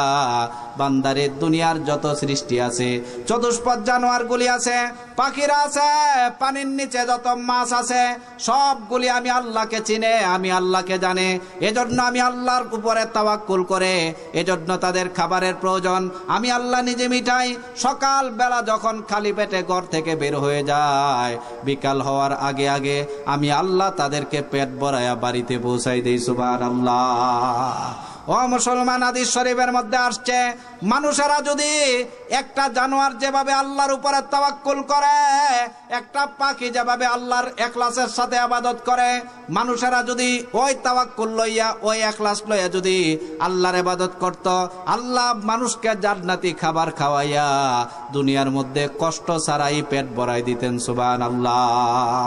হাদিস শরীফের মধ্যে আসছে, আল্লাহর নবী বিশ্বনবী বলছেন, লাউ আন্নাকুম তাতাওয়াক্কালুনা আলাল্লাহি হাক্কা তাওয়াক্কুলিহি। ও মানুষেরা, তোমরা যদি আল্লাহর উপরে তাওয়াক্কুল করতা, পাখিরা যেরকম ভাবে তাওয়াক্কুল করে আল্লাহর উপরে, পাখিদেরকে যেরকম ভাবে জমানো খাবার ছাড়া পেট ভরায় খাবার পৌঁছে দেয়, তোমরা সকাল থেকে বিকাল পর্যন্ত দেখতা পেট ভরায় খাবারের ব্যবস্থা আল্লাহ নিজে করে দিত। সুবহানাল্লাহ। আল্লাহ কোরআন শরীফের মধ্যে বলছেন, মানুষেরা তাকায় দেখো, আল্লাহর যত সৃষ্টি, সব সৃষ্টি আল্লাহকে মানে, আল্লাহকে চিনে। আল্লাহ বলছেন, আলাম তারা আন্নাল্লাহা ইউসাব্বিহু লাহু মান ফিস সামাওয়াতি ওয়াল আরদি ওয়াত তায়রু সাফাত। বান্দারে, আসমান জমিন নবমণ্ডল ভূমণ্ডলে যা কিছু আছে সব আল্লাহকে চিনে, আল্লাহকে জানে। পাখিরা ডানা মেলে মেলে মেলে মেলে আল্লাহর নাম গুণ কীর্তন কয়। সকালবেলা যখন পাখিগুলি খালি পেটে ঘর থেকে বের হয়ে যায়, ও মুসলমান, ডানা মেলে মেলে তার মুখের মধ্যে এক প্রকার কিচিরমিচির আওয়াজ আছে, আপনি কান পেতে শুনেন। সে কিচিরমিচির করে করে আল্লাহর গুণ কীর্তন করে করে সামনে যায়। বিকাল যখন বেরিয়ে আসে, কাতার বন্দী হইয়া পাখাগুলি ছড়া ছড়ে আল্লাহর গুণ কীর্তন করতে থাকে। যখন পাখিরা বাসায় বসে বিকাল হলে পুরাটা আশপাশ এলাকাকে গরম করে বেড়ে কিচিরমিচির করে, ঠিক কিনা কোন? পুরাটা এলাকা গরম হয়ে যায়। আল্লাহ বলছেন, ওয়ালাকিল্লা তাফকাহুনা তাসবিহাহুম। এরে বান্দারা, পাখিরা যে আল্লাহর গুণ কীর্তন করে, বাঘেরা যে আল্লাহকে ডাকে, সিংহ যে আল্লাহকে ডাকে, তুমি বুঝতে পারো না, সেই ভাষা তোমারে শিখাই নাই। সবকিছু আমি আল্লাহকে জানে, সবকিছু আমি আল্লাহকে চিনে, সবকিছু আমি আল্লাহকে বুঝে। মুসলমানরে আশ্চর্য হচ্ছে, শুভে সাদিকের সময়, সমস্ত সৃষ্টির ইবাদতের সময়, তাসবিহ পড়ে সমস্ত সৃষ্টি।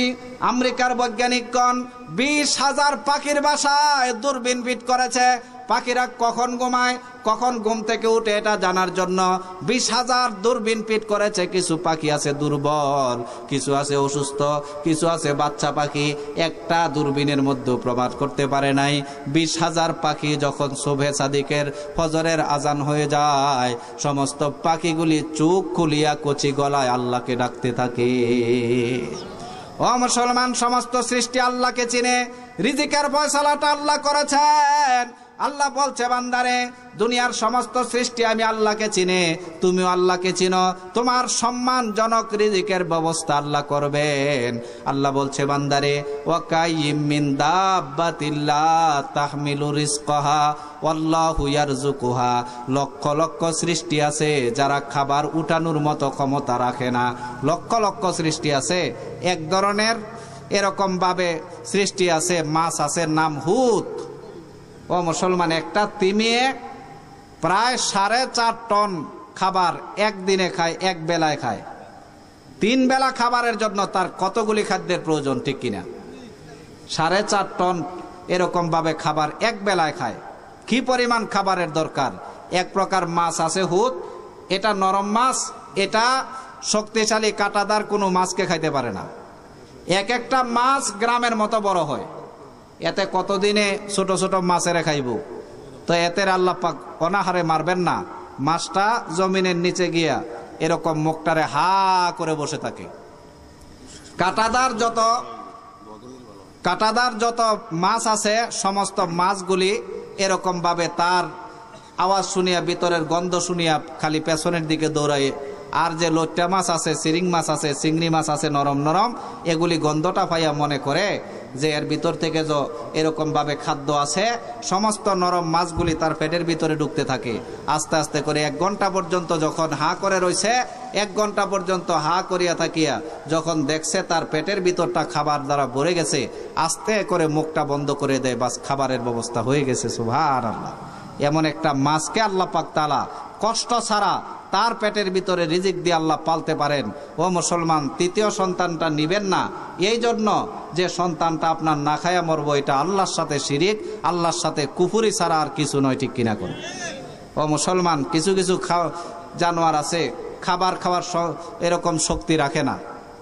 ইমাম রাজি রহমতুল্লাহ আলাইহি তাফসিরে রাজির মধ্যে লিখছে, এক সময় তিনি নাস্তা খাইতেছেন, রুটি, তো কতগুলি কাকেরে ছিঁড়ে ছিঁড়ে রুটিগুলি দেয়। সবগুলি কাক খায় ফেলে। একটা কাক রুটির একটা টুকরারে লইয়া আকাশের দিকে উড়ে যায়, কোথায় যেন চলে যায়। তো ইমাম রাজির নজরে পড়ছে ব্যাপারটাকে, কাকটা সব কাক খাইলো আর এ কাকটা খালি নিয়ে নিয়ে চলে যায়, আবার দিশা হওয়ার পরে আবার নিয়ে চলে যায়। পরের দিন একই ঘটনা, এটা খালি নিয়ে চলে যায়, খায় না।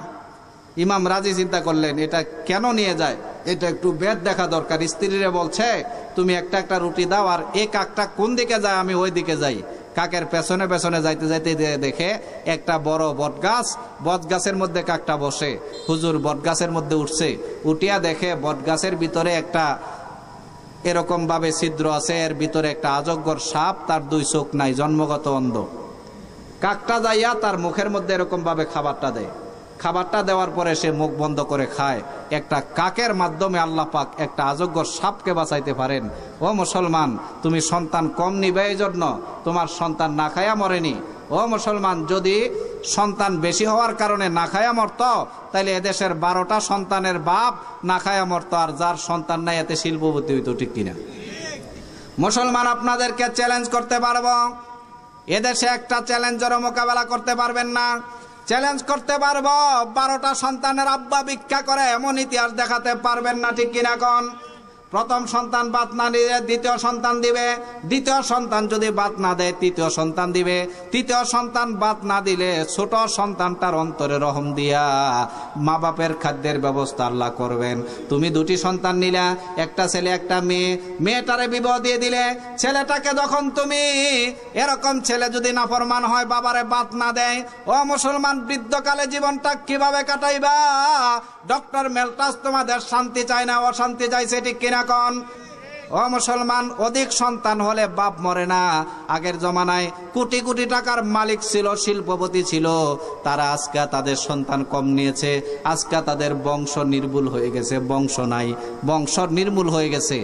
আর তাদের বাড়িতে যারা চাকর ছিল, 4-5টা ফোলা হয়েছে, 4-5টা ফোলা মোটামুটি ডাঙ্গর হয়েছে, সৌদি আরব গেছে, 5টাই বালাটেয়া কামায়, এখন বাপ বিল্ডিং বানায় পুরা গ্রামের মধ্যে সবচেয়ে ধনী, ঠিক কিনা?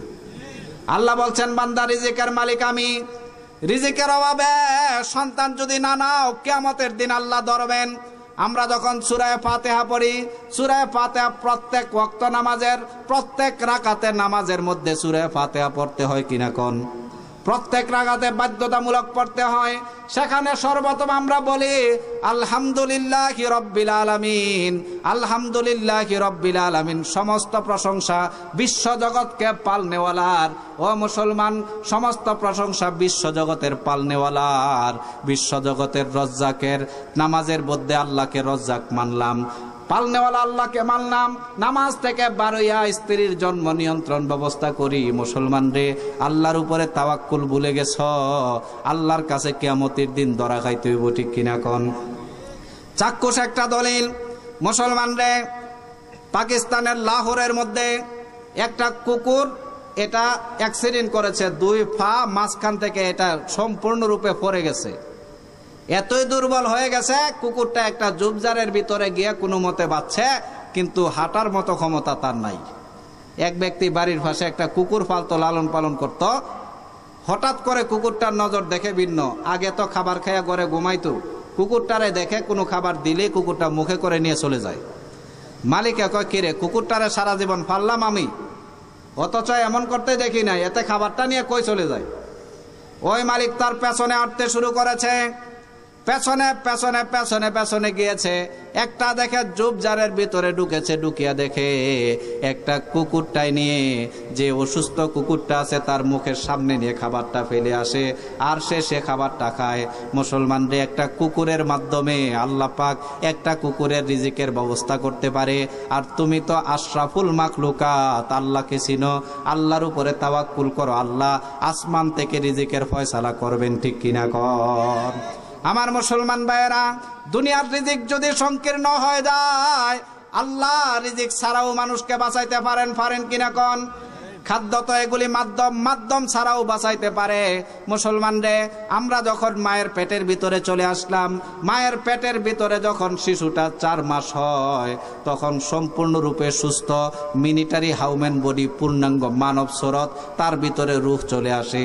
4 মাস বয়সে মায়ের পেটের ভিতরে সম্পূর্ণ সুস্থ একদম মানব সন্তান। আলট্রাসোনোগ্রাফিক্স করলে বলে দিতে পারে এটা ছেলে নাকি মেয়ে, ঠিক কিনা? 4 মাস পরে আমরা দুনিয়াতে আইছি নাকি 10 মাস 10 দিন পরে? 4 মাস থেকে 10 মাস হইতে কয়দিন লাগে? 6 মাসের প্রয়োজন হয় মুসলমান। এই 6 মাস পর্যন্ত তুমি সম্পূর্ণ সুস্থ মায়ের পেটে। এই 6 মাস পর্যন্ত মায়ের পেটে খাবার ছাড়া, অক্সিজেন বাহির থেকে নেওয়া ছাড়া, কার্বন ডাইঅক্সাইড দহন করা ছাড়া সম্পূর্ণ 6 মাস পর্যন্ত তোমার মায়ের পেটে কে তোমারে সুস্থ রেখেছে? যে আল্লাহ তোমারে, যেদিন তুমি হাঁটাহাঁটি জানতে না, গায়ে বল ছিল না, শক্তি ছিল না, খাবার ছাড়া যে আল্লাহ 6 মাস, পানি ছাড়া তোমারে যে আল্লাহ 6 মাস বাঁচাইতে পারছেন, এখন তোমার গায়ে শক্তি আছে, বল আছে, সে আল্লাহ তোমাকে এখনো খাবার ছাড়া বাঁচানোর ক্ষমতা রাখে কিনা কোন? ও মুসলমান, ইউনূস আলাইহিস সালামকে মাছ গিলে ফেলছে। আল্লাহ বললেন, মাছ রে, তোর পেটে কে আছে জানোস নাকি? কয়, কে? আল্লাহ। মানুষের মতো লাগে? কয়, এবে মানুষ নাকি? এটা তো আল্লাহর নবী, আমার নবী। মাছ খুব চালাক, চিন্তা করে হয়েছে নবী যেহেতু পেটের ভিতরে ঢুকছে, আল্লাহর ফয়সালা হয়েছে, সুতরাং এতে মাথারে নিচে দিয়ে শুধু নিচেই যায় আটলান্টিক মহাসাগরের নিচে। 25 দিন পর্যন্ত নিচে গেছে। আল্লাহ ডেকে বললেন, মাছ এত নিচে যাস কেন? কয়, আল্লাহ তোমার একটা বিধান, নবী যে জায়গায় ইন্তেকাল করে ওই জায়গাটাই নবীর কবর হয়। আজ পর্যন্ত পৃথিবীতে যত নবী যে জায়গায় ইন্তেকাল করেছে ওই জায়গাটাই নবীর কবর হয়। আমার পেটে যদি তোমার নবী ইউনূস আলাইহিস সালাম ইন্তেকাল করে, আমার পেটে তোমার নবীর কবর হবে, আর কিয়ামত পর্যন্ত আমি জীবন্ত থেকে যাব। কারণ আমি যদি মাটি হয়ে যাই তাহলে আমার স্থানটা স্থানান্তরিত হয়ে যাবে, আর সমস্ত দুনিয়ার সমস্ত মাছ থেকে দামি হয়ে যাব। কোন মাছের পেটে নবীর কবর নাই, আমার পেটে নবী কবর আছে। আল্লাহ বললেন, এরে মাছ, এগুলি চলতো না, তাড়াতাড়ি ওসায় যা, আমার নবীরে পারে রেখে আয়। 25 দিন পর্যন্ত নিচে গেছে, 25 দিন পর্যন্ত উপরে আইছে কতদিন? 50 দিন পর্যন্ত আল্লাহ সম্পূর্ণরূপে সুস্থভাবে ইউনূস আলাইহিস সালামকে পারে মাছ রেখে গেছে। অক্সিজেন ছাড়া, কার্বন ডাইঅক্সাইড দহন করা ছাড়া, কোনো প্রকারের খাদ্য ছাড়া 50 দিনকে বাঁচায় রাখছে। সূরা কাফ যেটা পড়েন, 350 বৎসর পর্যন্ত এক ঘুমের মধ্যে সূরা কাফের যে কাফবাসী আছে গর্তওয়ালারা 350 বৎসর পর্যন্ত একটা গর্তের মধ্যে এক ঘুমে লালন পালন করেছেন আল্লাহ, কোনো প্রকারের খাদ্য ছাড়া। কে পেরেছেন কোন? ও মুসলমান, যদি দুনিয়ার খাদ্য সংকীর্ণ হয়ে যায়, আল্লাহ পাক তোমার এক খাদ্য ছাড়াও বাঁচাইতে পারে কিনা কোন? মুসলমান রে, যদি দুনিয়ার খাদ্য শেষ হয়ে যায়, আল্লাহ অন্যভাবেও তোমারে বাঁচাইতে পারে। আমাদের দেশের খনিজ সম্পদ আছে কিনা কোন? আমাদের দেশে প্রায় 20টা গ্যাসের ক্ষেত্র আছে। সিলেট, হরিপুর, মৌলভীবাজার, বাঞ্ছারামপুর সহ অনেক স্থানে খলিস্তানের সন্ধান পাওয়া গেছে। এরকম শাহজিবাজার, বালিজুরি, 14 গ্রামে সিলিকা বালির সন্ধান পাওয়া গেছে। এরকম রানীপুকুর, শ্যামপুর, দিনাজপুরে কঠিন শিলার সন্ধান পাওয়া গেছে। কক্সবাজারের একটা এলাকার নাম বদর মোকাম, তার পাশে এরকম একটা জায়গা আছে যার ভিতরে কালো সোনার সন্ধান পাওয়া গেছে। টেকনাফের এক জায়গার মধ্যে কালো সোনার সন্ধান পাওয়া গেছে, যেগুলি দিয়ে অ্যাটম বোমা তৈরি হয়। এক একটা কালো সোনার পাথরের দাম 15 কোটি মার্কিন ডলারের উপরে। এই সম্পদ আল্লাহ খনিজ সম্পদ দিছেন। এখন মানুষ কম, এখন খনিজ সম্পদ কম। আল্লাহ ইচ্ছা করলে পারে কিনা প্রতিটা থানার ভিতরে, প্রতিটা এরকম গ্রামের মধ্যে একটা করে খনিজ সম্পদ দিতে পারে কিনা? এদেশের মানুষ ভারতে তেল দিব, ভারত থেকে চাউলা নিয়ে দেশের মানুষ খাইব। এভাবে আল্লাহ বাঁচাইতে চাইলে আপনাদের কোনো অসুবিধা আছে? মুসলমান, এদেশে যদি আল্লাহ কোরআন শরীফের মধ্যে খনিজ সম্পর্ক বলছেন, আল্লাহ কোরআন শরীফের মধ্যে বলছেন, ওয়া ইম মিন শাইইন ইল্লা ইনদাহু খাযাইনুহু ওয়া মা নুনাজ্জিলুহু ইল্লা বিকদারিম মালুম। বান্দারের দুনিয়ার সমস্ত খজিনা আমি আল্লাহর হাতে আছে, কিন্তু আমি যে খজানা দেই এগুলি আমি বান্দার প্রয়োজন মোতাবেক দেই।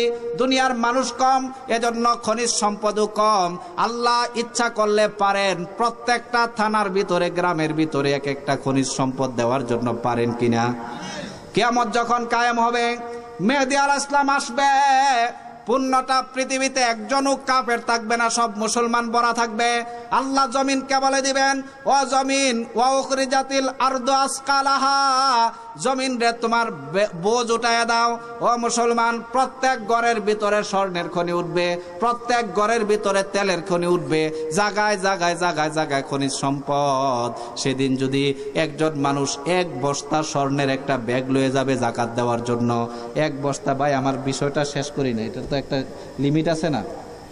বিষয়টা আমি শেষ প্রান্তে চলে এসেছি, আপনার কথাও আমি শুনছি। এক বস্তা স্বর্ণ মাথায় করে নিয়ে আসবে, বাজারে যাইবে যে স্বর্ণ জাকাত দিব। তো যার কাছে দেখবে একটা গরিব টরিব লাগে, তো যার কাছে বলবে ভাই স্বর্ণের এটা আমি জাকাত দিব, এতে কবে আমার বাড়িতে 2 বস্তা রেখে এসি, তুই পারলে নেই। ও মুসলমান, একদিন আল্লাহ পাক এমন খনিজ সম্পদ ভিতর থেকে উঠাই দিবেন। এখন মানুষ সীমিত, এজন্য আল্লাহ কম দিছেন। আল্লাহ প্রত্যেকটা, এমনকি আমেরিকার স্যাটেলাইটের মাধ্যমে দেখেছে, পুরা টেকনাফ থেকে কক্সবাজার এলাকা পর্যন্ত সম্পূর্ণ নিচটা সম্পূর্ণ তেলে দ্বারা ভরা। মুসলমান, বাংলাদেশ এশিয়া মহাদেশের মধ্যে সৌদি আরবের পরে সব থেকে বেশি খনিজ সম্পদ বাংলাদেশে। কিন্তু সৌদি আরব এত উন্নত, তার পেছনে কারণ ওই কালের সৌদি বাদশাহরা নিজের খনিজ সম্পদকে নিজে তত্ত্বাবধান করতে পারছে। এখন আমাদের বাংলাদেশে বিদেশ থেকে ডাকিয়া ডাকিয়া না, ভারতের থেকে ডাকিয়া ডাকিয়া না তেল দেয়। তো এরা যদি 20 গ্যালন তেল নেয়, চুরি করে 19 গ্যালন নেয়, 1 গ্যালনের টেয়া দেয়, ঠিক কিনা? নাইকো কোম্পানির কাছে আমাদের যে গ্যাসগুলি বিক্রি করা হয়েছে, যদি বাংলাদেশের এমন মেশিনগুলি সেখান থেকে কিনে এনে বাংলাদেশের যারা বিজ্ঞান শিখতেছে তাদের মাধ্যমে যদি উঠাইতো, কোটি কোটি কোটি কোটি টাকা বাংলাদেশে পাইতো, ঠিক কিনা? ও মুসলমান, এখন মানুষ কম, আল্লাহ খনিজ সম্পদ কম দিছে। মানুষ বেশি হইলে খনিজ সম্পদও বাড়াইবেন। একটা কথা মনে রাখিয়েন, আপনার সন্তান যদি দুনিয়াতে আসে তার রিজিক নিয়েই আসবো, ঠিক কিনা? তার রিজিকের চিন্তা আপনি করতে হইতো না। এদেশে যখন মানুষ ছিল না ব্রিটিশ আমলে, তখন কত মানুষ না খাইয়া মরছে। আমাদের বাপদাদা থেকে শুনি, মানুষেরা নাকি কলার গাছের এরকম নরম ইয়ারে সিদ্ধ করিয়া, কচু গাছ সিদ্ধ করে খাইছে। মানুষ কম ছিল, মানুষের অভাব ছিল। এখন মানুষের অভাব নাই, এখন মানুষ কম নাই, মানুষের অভাবও নাই, ঠিক কিনা?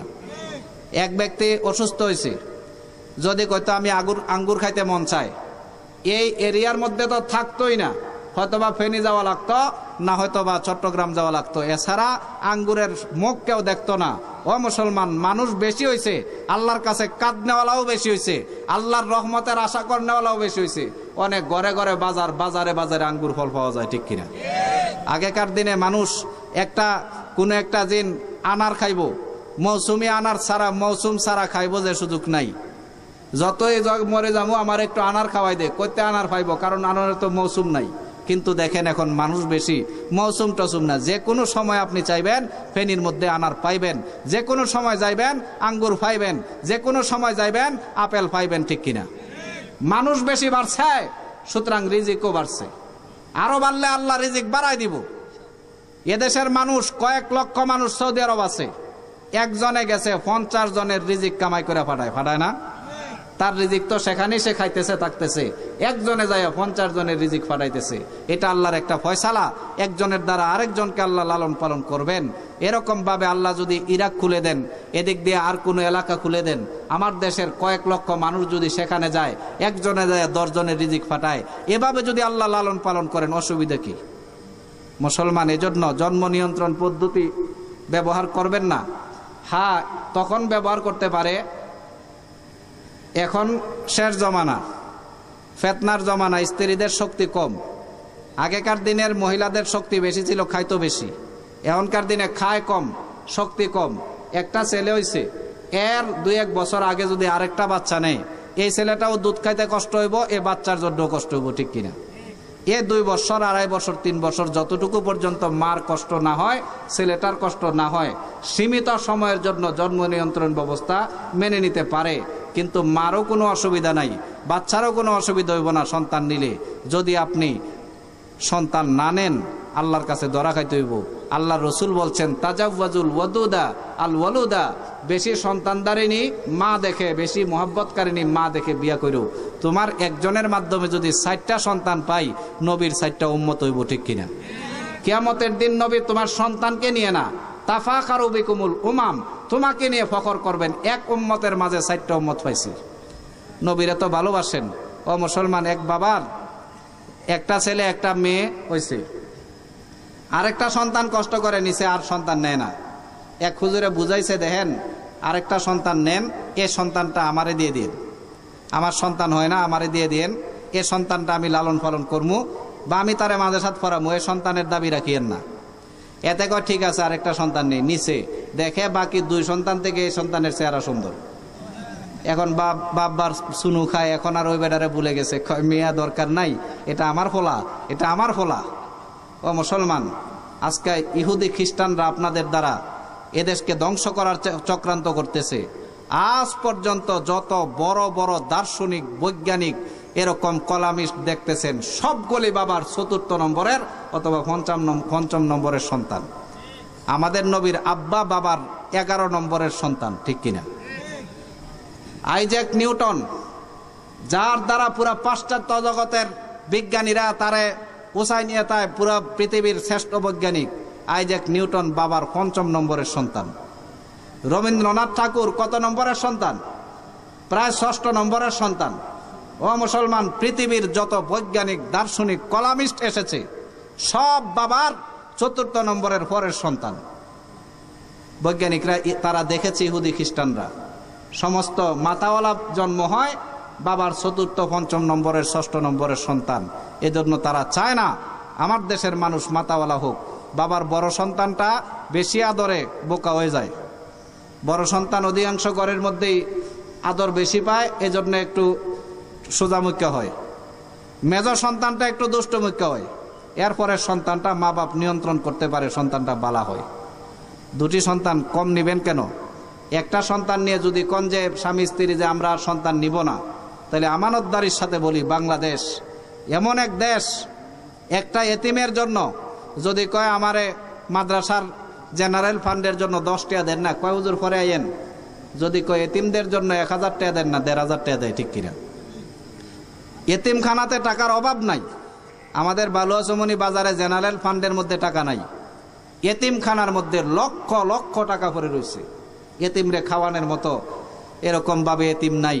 ও মুসলমান, তোমার যদি এতই খারাপ লাগে, একটা সন্তান নিয়ে এতিমখানায় দিয়ে দাও, হুজুর দিয়ে দিলাম, এটা আমার সন্তান না, আল্লাহ রাস্তায় দিয়ে দিলাম, দাবি দাবা নাই। মাদ্রাসাওয়ালারা খাওয়ানোর জন্য প্রস্তুত আছে, তো সন্তান কেন কম নেবেন? কোন যুক্তিতে আজকে মানুষেরা এই ডক্টর মেলটাসের পেছনে পড়ে রিক্সাওয়ালার বউ এতেও জন্ম নিয়ন্ত্রণ পালন করে? বঙ্গভবনের দেয়ালের মধ্যে লেখা একটি সন্তান যথেষ্ট, দুটি সন্তান যথেষ্ট, একটি হলে ভালো, এর থেকে বেশি নয়। ও মুসলমান, আল্লাহ বলছেন বান্দারে, তোমার সন্তানরে দুনিয়াতে পাঠানোর আগে রিজিক দিয়ে পাঠানো। তোমার সন্তানকে ধনী হবে নাকি গরিব হবে এই দায়িত্ব তোমার হাতে না। আল্লাহ বলছেন নাহনু কসামনা বাইনাহুম মাইশাতাহুম ফিল হায়াতিদ দুনিয়া ওয়া রাফানা বাদহুম ফাওকা বাজিন দারাজাত। বান্দারে ধনী গরিব বানানোর ক্ষমতা আমি আল্লাহর হাতে রেখেছি। কাকে ধনী বানাবো কাকে গরিব বানাবো কেউ বলতে পারবে না। আমেরিকার জারুদার থেকে আব্রাহাম লিঙ্কনকে আমেরিকার মতো প্রেসিডেন্ট বানাইছে, ঠিক কিনা কোন? ভারতের চায়ের দোকান থেকে চা দোকান করতো এমন একজন রে ভারতের প্রধানমন্ত্রী বর্তমানে আপনাদের সামনে আছে, ঠিক কিনা? ভারতের প্রধানমন্ত্রী চা দোকানে চা ব্যস্ত, তারে আল্লাহ পাক তাআলা এত বড় ভারতের প্রধানমন্ত্রী বানাইতে পারছে। আরেকজন কোটি কোটি টাকার মালিকরে টানিয়া ধরে নিচে নামায় দেয়। সকালবেলার ধনী, বিকাল বেলার ফকির, বিকাল বেলার ফকির, সকাল বেলার ধনী। এটা আল্লাহর চাবিকাঠি, আল্লাহর হাতে। তোমার সন্তানটা হইলে যে গরিব হবে এটা কে বলছে? বাবার 6 সন্তান, বড় সন্তানটাও গরিব, ছোট সন্তানটাও গরিব, মাঝের সন্তানটা একদম কোটি কোটি টাকার মালিক, আছে না? আমাদের বাঞ্ছারামপুর থানার মধ্যে একটা বাড়ি আছে, ইটালি বাড়ি কয়, বিশাল বড় বিল্ডিং, ছোট করে দুইটা টিনের ঘর দিয়ে দুইটা চায়ের দোকান। 2 ভাই চা বেচে, আরেক ভাই লটারির মাধ্যমে আমেরিকা গেছে, এতে কোটি কোটি কোটি কোটি টাকার মালিক। এখনো 2 ভাই চা বেচে, আরেক ভাই কোটি কোটি টাকার উপরে ঘুমায়। মুসলমানদের আল্লাহর কুদরত নিয়ে খেলা করো না। আল্লাহকে চিনো। আল্লাহ বলছেন ওয়া আতাকুম মিন কুল্লি মা সাআলতুমু। ও বান্দা, দুনিয়ার মধ্যে তুমি আসার আগে তোমার দুনিয়াতে তোমাকে ভারসাম্য রক্ষা করতে পারবে কিনা সেই ক্ষমতা দুনিয়াতে দিয়েই আমি তোমারে পাঠাইছি। ওয়াইন তাউদ্দু নিমাতাল্লাহি লা তুহসুহা। তুমি যদি আমার নিয়ামত গণনা করো শেষ করতে পারবে না। ইন্নাল ইনসানা লাযলুমুন কাফফার। কিন্তু মানুষেরা এত নিয়ামত পাইয়াও কাফফার মানে নিমক হারাম। আমার ভাইরা, একটা মাসালা আপনাদেরকে পেশ করছি। একটা সন্তান যদি বেশি নেন আল্লাহর কাছে আমি সওয়াব পাইব। কমপক্ষে দুনিয়াদারের দিকে পড়িয়েন না, সন্তান একটা বেশি নিয়ে আল্লাহর রাস্তায় দিয়ে দেন। 3টা সন্তান রে স্কুলে পড়ান ঠিক আছে, আরেকটা সন্তান অতিরিক্ত নেন, এটা আল্লাহর রাস্তায় দিয়ে দেন, যে এটা আল্লাহর পথে দিয়ে দিব, সওয়াবও পাইবেন। হতে পারে এ সন্তানের মাধ্যমে আখিরাতে জান্নাতও পাইবেন, ঠিক কিনা?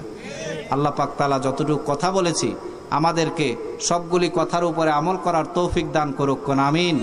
ওয়াজটা যে হয়েছে আপনাদের উপকার হয়েছে কিনা? মাগরিবের পর থেকে এখন পর্যন্ত বক্তারা যে সমস্ত আলোচনা করে গেছে, মুসলমান প্রত্যেকটা আলোচনায় খুব গুরুত্বপূর্ণ। প্রত্যেক বছর যদি কিছু কিছু আলোচনা হয় আমাদের অন্তরের ঈমান তরুতাজা হইব। আপনারা চান কিনা প্রত্যেকটা বছরই এরকম মাহফিল হোক? ছোট বড় চিন্তা করিয়েন না, ছোট মাহফিল আল্লাহর কাছে বেশি পছন্দ হয়। কয় না লক্ষ লক্ষ মানুষ হয়েছে রে, অমুক আইছে হাজার হাজার মানুষ, এটা আল্লাহর কাছে পছন্দের ন।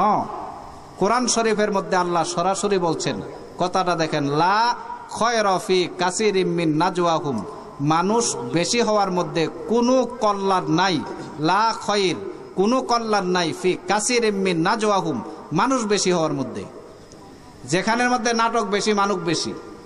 দুনিয়াতে বেশি যদি চান তাহলে বেশি নাহকের মধ্যেই পাইবেন। মুসলমান বেশি দুনিয়াতে নাকি কাফের বেশি? ভালো মানুষ নেককার বেশি নাকি বদকার বেশি? গানের মধ্যে মানুষ বেশি হয় নাকি ওয়াজের মধ্যে? তো দেখেন, বেশি জিনিসটা যেখানে যাইবেন সেখানেই সমস্যা। তো আল্লাহ বলছেন লা খয়রা ফি কাসিরিম মিন নাজওয়াহুম, মানুষ বেশি হয় এজন্য চিন্তা করিও না। ওয়াজ ছোট, অসুবিধা নাই। ছোট ওয়াজ অসুবিধা কি? ছোট ওয়াজের মধ্যে বরকত আল্লাহ বেশি দিব। এজন্য আমার ভাইয়েরা কথাগুলি মানবেন, ছেলেগুলিকে ভালো কাজের প্রতি উদ্বুদ্ধ করবেন, খারাপ কাজ থেকে বারণ করবেন। ভবিষ্যতে যদি কোনোদিন করে আবার উদ্বুদ্ধ করবেন। এত সুন্দর ওয়াজ, কোনো প্রকারের পক্ষপাতিত্ব নাই। মানুষকে এক আল্লাহর দিনের কথা বলে গেছে, মানুষকে এক আল্লাহর আখেরাতের কথা বলে গেছে, ঠিক কিনা? প্রতি বৎসর করবেন, ছেলেগুলিকে উদ্বুদ্ধ করবেন, ছেলেগুলির জন্য দোয়া করবেন। আল্লাহ যেন যারা মাহফিল করছে, যাদের চেষ্টায় হয়েছে, আল্লাহ যেন তাদেরকে জান্নাতি দুনিয়াতে বানাই দেয়। আমরা কয়েকবার দুরূদ শরীফ পড়ি। আল্লাহুম্মা সাল্লি আলা সাইয়্যিদিনা মুহাম্মদ কিসের আচ্ছা ইনশাআল্লাহ আল্লাহুম্মা সাল্লি আলা সাইয়্যিদিনা মুহাম্মদ ওয়া আলিহি ওয়া আসহাবিহি ওয়া সাল্লাম আল্লাহুম্মা আনতাস সালাম ওয়া মিনকাস সালাম তাবারাকতা ইয়া যাল জালালি ওয়াল ইকরাম রব্বানা আতিনা ফিদ দুনিয়া হাসানাতাও ওয়া ফিল আখিরাতি হাসানাতাও ওয়া কিনা আযাবান নার আল্লাহুম্মা ইগফির লানা ওয়া লিওয়ালিদাইনা ওয়া লিউস্তাযিনা ওয়া লিশাইখিনা ওয়া লিমাশাইখিনা ওয়া লিমান লাহু হাক্কুন আলাইনা ওয়া লিজামিল মুমিনিনা ওয়াল মুমিনাত ওয়াল মুসলিমিনা ওয়াল মুসলিমাত আল আহইয়াই মিনহুম ওয়াল আমওয়াত ইন্নাকা মুজিবুদ দাওয়াত ইয়া রাব্বাল আলামিন। আল্লাহ তোমার কুদরতি পায়ের নিচে আল্লাহ আমরা কতগুলি গুনাহগার বান্দা, গুনার কাটুরিগুলিকে মাথায় লইয়া আল্লাহ তোমার কুদরতি পায়ের নিচে গুনাহগুলি মাফের উসিলায় মাফের জন্য তোমার কুদরতি পায়ের নিচে ভিক্ষুকের মতো দুইখানা হাত বিছিয়ে দিয়েছি। আল্লাহ এই পরিমাণ ছোট্ট একটা জিন্দেগিতে এই পরিমাণ অপরাধ করেছি, এই পরিমাণ গুনাহ করেছি আল্লাহ। গুনার দিকে তাকাইলে তোমার রহমতের আশাও অন্তর থেকে আসে না। আল্লাহ আমাদের গুনাহগুলি সীমিত, তোমার রহমতের তো কোনো সীমাই নাই। আল্লাহ তোমার অসীম রহমতের চাদর দ্বারা আমাদের জিন্দেগির গুনাহগুলিকে ঢাকনা দিয়ে দাও। আল্লাহ তওবা করতেছি, শয়তানের ফাঁদে পড়ে লক্ষ কোটি গুনাহ করেছি, বুঝিয়া না বুঝিয়া, জানিয়া না জানিয়া আল্লাহ লক্ষ কোটি গুনাহ করেছি। আল্লাহ মেহেরবানি করে আজকে থেকে ওয়াদা করলাম সারা জিন্দেগি বাকি জিন্দেগিটা আর জিন্দেগিতে কোনোদিন গুনাহ করব না, অপরাধ করব না। আল্লাহ মেহেরবানি করে আমাদের জিন্দেগির গুনাহ খাতাগুলি মাফ করিয়া দাও। আজকের মাহফিলকে তুমি কবুল করো আল্লাহ। যেই বুজুর্গানে দিনরা এসেছে আল্লাহ তাদের পায়ের বরকতে আল্লাহ পুরা গ্রামবাসীদের কবর আযাব মাফ করিয়া দাও। আল্লাহ এই মাহফিলের সওয়াবগুলিকে লক্ষ কোটি গুণ বাড়াইয়া, আল্লাহ এর সওয়াবকে কোটি কোটি কোটি কোটি গুণ বাড়াইয়া এই দুনিয়ার যত মুসলমান নরনারী অন্ধকার কবরে এতিম অসহায়ের মতো শুয়ে আছে আল্লাহ প্রত্যেকের কবর আযাব মাফ করিয়া দাও। আল্লাহ বিশেষ করে এই গ্রাম আশপাশ গ্রামগুলির মধ্যে যতগুলি কবরস্থান আছে আল্লাহ, যতগুলি মুসলমানের কবর আছে আল্লাহ সমস্ত কবরের জন্য তুমি জান্নাতের সার্টিফিকেট দিয়ে দাও ইয়া রাব্বাল আলামিন। আয় আল্লাহ মেহেরবানি করে আল্লাহ যত আল্লাহ পাকে গ্রাম সহ আশপাশ গ্রামগুলির মধ্যে যারা কবরস্থানে আছে আল্লাহ হাদিস শরীফের মধ্যে আছে কোন নেককার বুজুর্গরা যদি কোনো একটা মাঠ দিয়ে যায়, কোনো একটা রাস্তা দিয়ে যায়, ওই গ্রামের আশেপাশে কবরস্থান থাকলে আল্লাহ 40 দিন পর্যন্ত কবর আযাব মাফ হয়ে যায়। আল্লাহ যে সমস্ত ওলামায়ে কেরাম এসেছে আল্লাহ তাদের কদমের বরকতে, তোমার ইলমের বরকতে, কোরআন শরীফের বরকতে গ্রামবাসীদের কবরে আযাব কিয়ামত পর্যন্তের জন্য মাফ করিয়া দাও ইয়া রাব্বাল আলামিন। বিশেষ করে আমাদের জনম দুঃখী আব্বাজান, আমাদের জনম দুঃখী আম্মাজান, যাদের জন্য আল্লাহ দুনিয়া দেখছি, যাদের উসিলায় আল্লাহ দুনিয়া পাইছি, যাদের কারণে আল্লাহ তোমাকে আল্লাহ বলতে জানি, তোমার রসুলকে রসুল স্বীকার করতে পারি আল্লাহ, ওই আম্মা এবং আব্বাকে আল্লাহ জিন্দেগির গুনাহ খাতা মাফ করে দাও আল্লাহ, তাদের জান্নাতের ব্যবস্থা করিয়া দাও আল্লাহ। গুনাহগার ছিল ঠিক আছে আল্লাহ, তোমার চাদর দ্বারা রহমত দ্বারা আমাদের আব্বা আম্মার গুনাহগুলি আল্লাহ ঢাকনা দিয়ে দাও ইয়া রাব্বাল আলামিন। আমাদের আব্বা আম্মাকে তুমি জান্নাতি বানায় দাও, তাদের কবরের আশেপাশে আমাদের দাদা দাদি নানা নানি শ্বশুর শাশুড়ি আত্মীয় স্বজনময় মুরব্বী পাড়া প্রতিবেশী বন্ধু বান্ধব যে যেখানে অন্ধকার কবরের মধ্যে শুয়ে আছে আল্লাহ মেহেরবানি করে আমাদের সওয়াবগুলিকে লক্ষ কোটি গুণ বাড়াইয়া কবরের মধ্যে সওয়াবগুলি পৌঁছায়া দাও ইয়া রাব্বাল আলামিন। বিশেষ করে আল্লাহ যে মসজিদের সামনে আমরা বসেছি আল্লাহ, মসজিদের সাথে যাদের যোগ সংযোগ ছিল, যারা মসজিদের সভাপতি ছিলেন, সেক্রেটারি ছিলেন, মসজিদের সাথে আল্লাহ যোগাযোগ যাদের ছিল, যারা নামাজ পড়তো আজকাল দুনিয়ার মধ্যে নাই, এত সুন্দর মসজিদের উসিলায় আল্লাহ মেহেরবানি করে তাদেরকে জান্নাত দান করিয়া দাও ইয়া রাব্বাল আলামিন। আয় আল্লাহ মসজিদ করতে যাদের টাকা লেগেছে আল্লাহ তাদের টাকাগুলির উসিলায় তাদের কবরে আযাব মাফ করিয়া দাও। এই মাঠের মধ্যে যেই মাঠে বসেছি আজকে আল্লাহ নেককার কোন নেককার মুসলমান মাঠটা কোন নেককার মুসলমান ভাইয়ের আল্লাহ এই মাঠের উসিলায়, এই জায়গার উসিলায় জমিওয়ালা যারা তাদের আল্লাহ জিন্দেগির গুনাহ খাতা মাফ করিয়া দাও। আল্লাহ পুরাপুরি হেদায়েত দান করিয়া দাও। আল্লাহ তাদের জিন্দেগির গুনাহ খাতাগুলি মাফ করিয়া দাও ইয়া রাব্বাল আলামিন।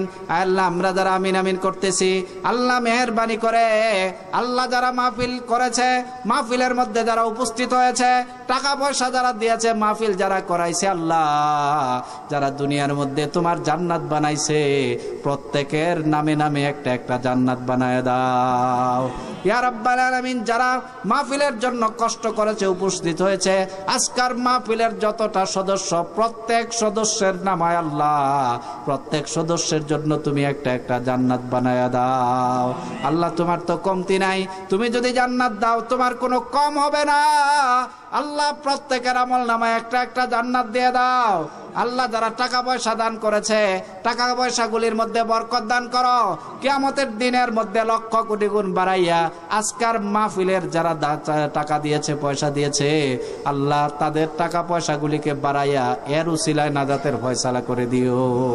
আল্লাহ যে সমস্ত যুবকরা এত কষ্ট করে মাহফিলের ব্যবস্থা করেছে, একটা যুবককেও জাহান্নামের প্রতীক বানাও না। আল্লাহ যারা যুবকরা এত কষ্ট করে মাহফিলের ব্যবস্থা করেছে, একটা যুবককেও আল্লাহ জাহান্নামের প্রতীক বানায়ো না। আল্লাহ মেহেরবানি করে প্রত্যেকটা যুবককে তুমি জান্নাতি বানায় দাও। আল্লাহ দেশ দশের খেদমত করার তৌফিক দান করো। সমস্ত প্রকারের হারাম কাজ ও আল্লাহ সমস্ত প্রকারের অবৈধ কাজ থেকে বাঁচার তৌফিক দান করিয়া দাও ইয়া রাব্বাল আলামিন। মাহফিলটা প্রতি বৎসর করতে পারে। এই গ্রামের মানুষ প্রতি বৎসর একজন করে একটা করে মাহফিল করে দিনদার নেককার পরহেজগার উলামায়ে কেরামকে দাওয়াত করে আনতে পারে। আল্লাহ সে তৌফিক দান করে দাও। পুরা গ্রামের মধ্যে আল্লাহ তুমি তোমার খায়ের বরকত রহমত নাজিল ফরমাও। এই গ্রামের উপরের আসমানি আযাব আসমানে সরায় নাও। জমিনের আল্লাহ আযাব জমিনে দাফন করে দাও। গ্রামবাসীদেরকে আল্লাহ তুমি রহমত দ্বারা ভরপুর করিয়া দাও।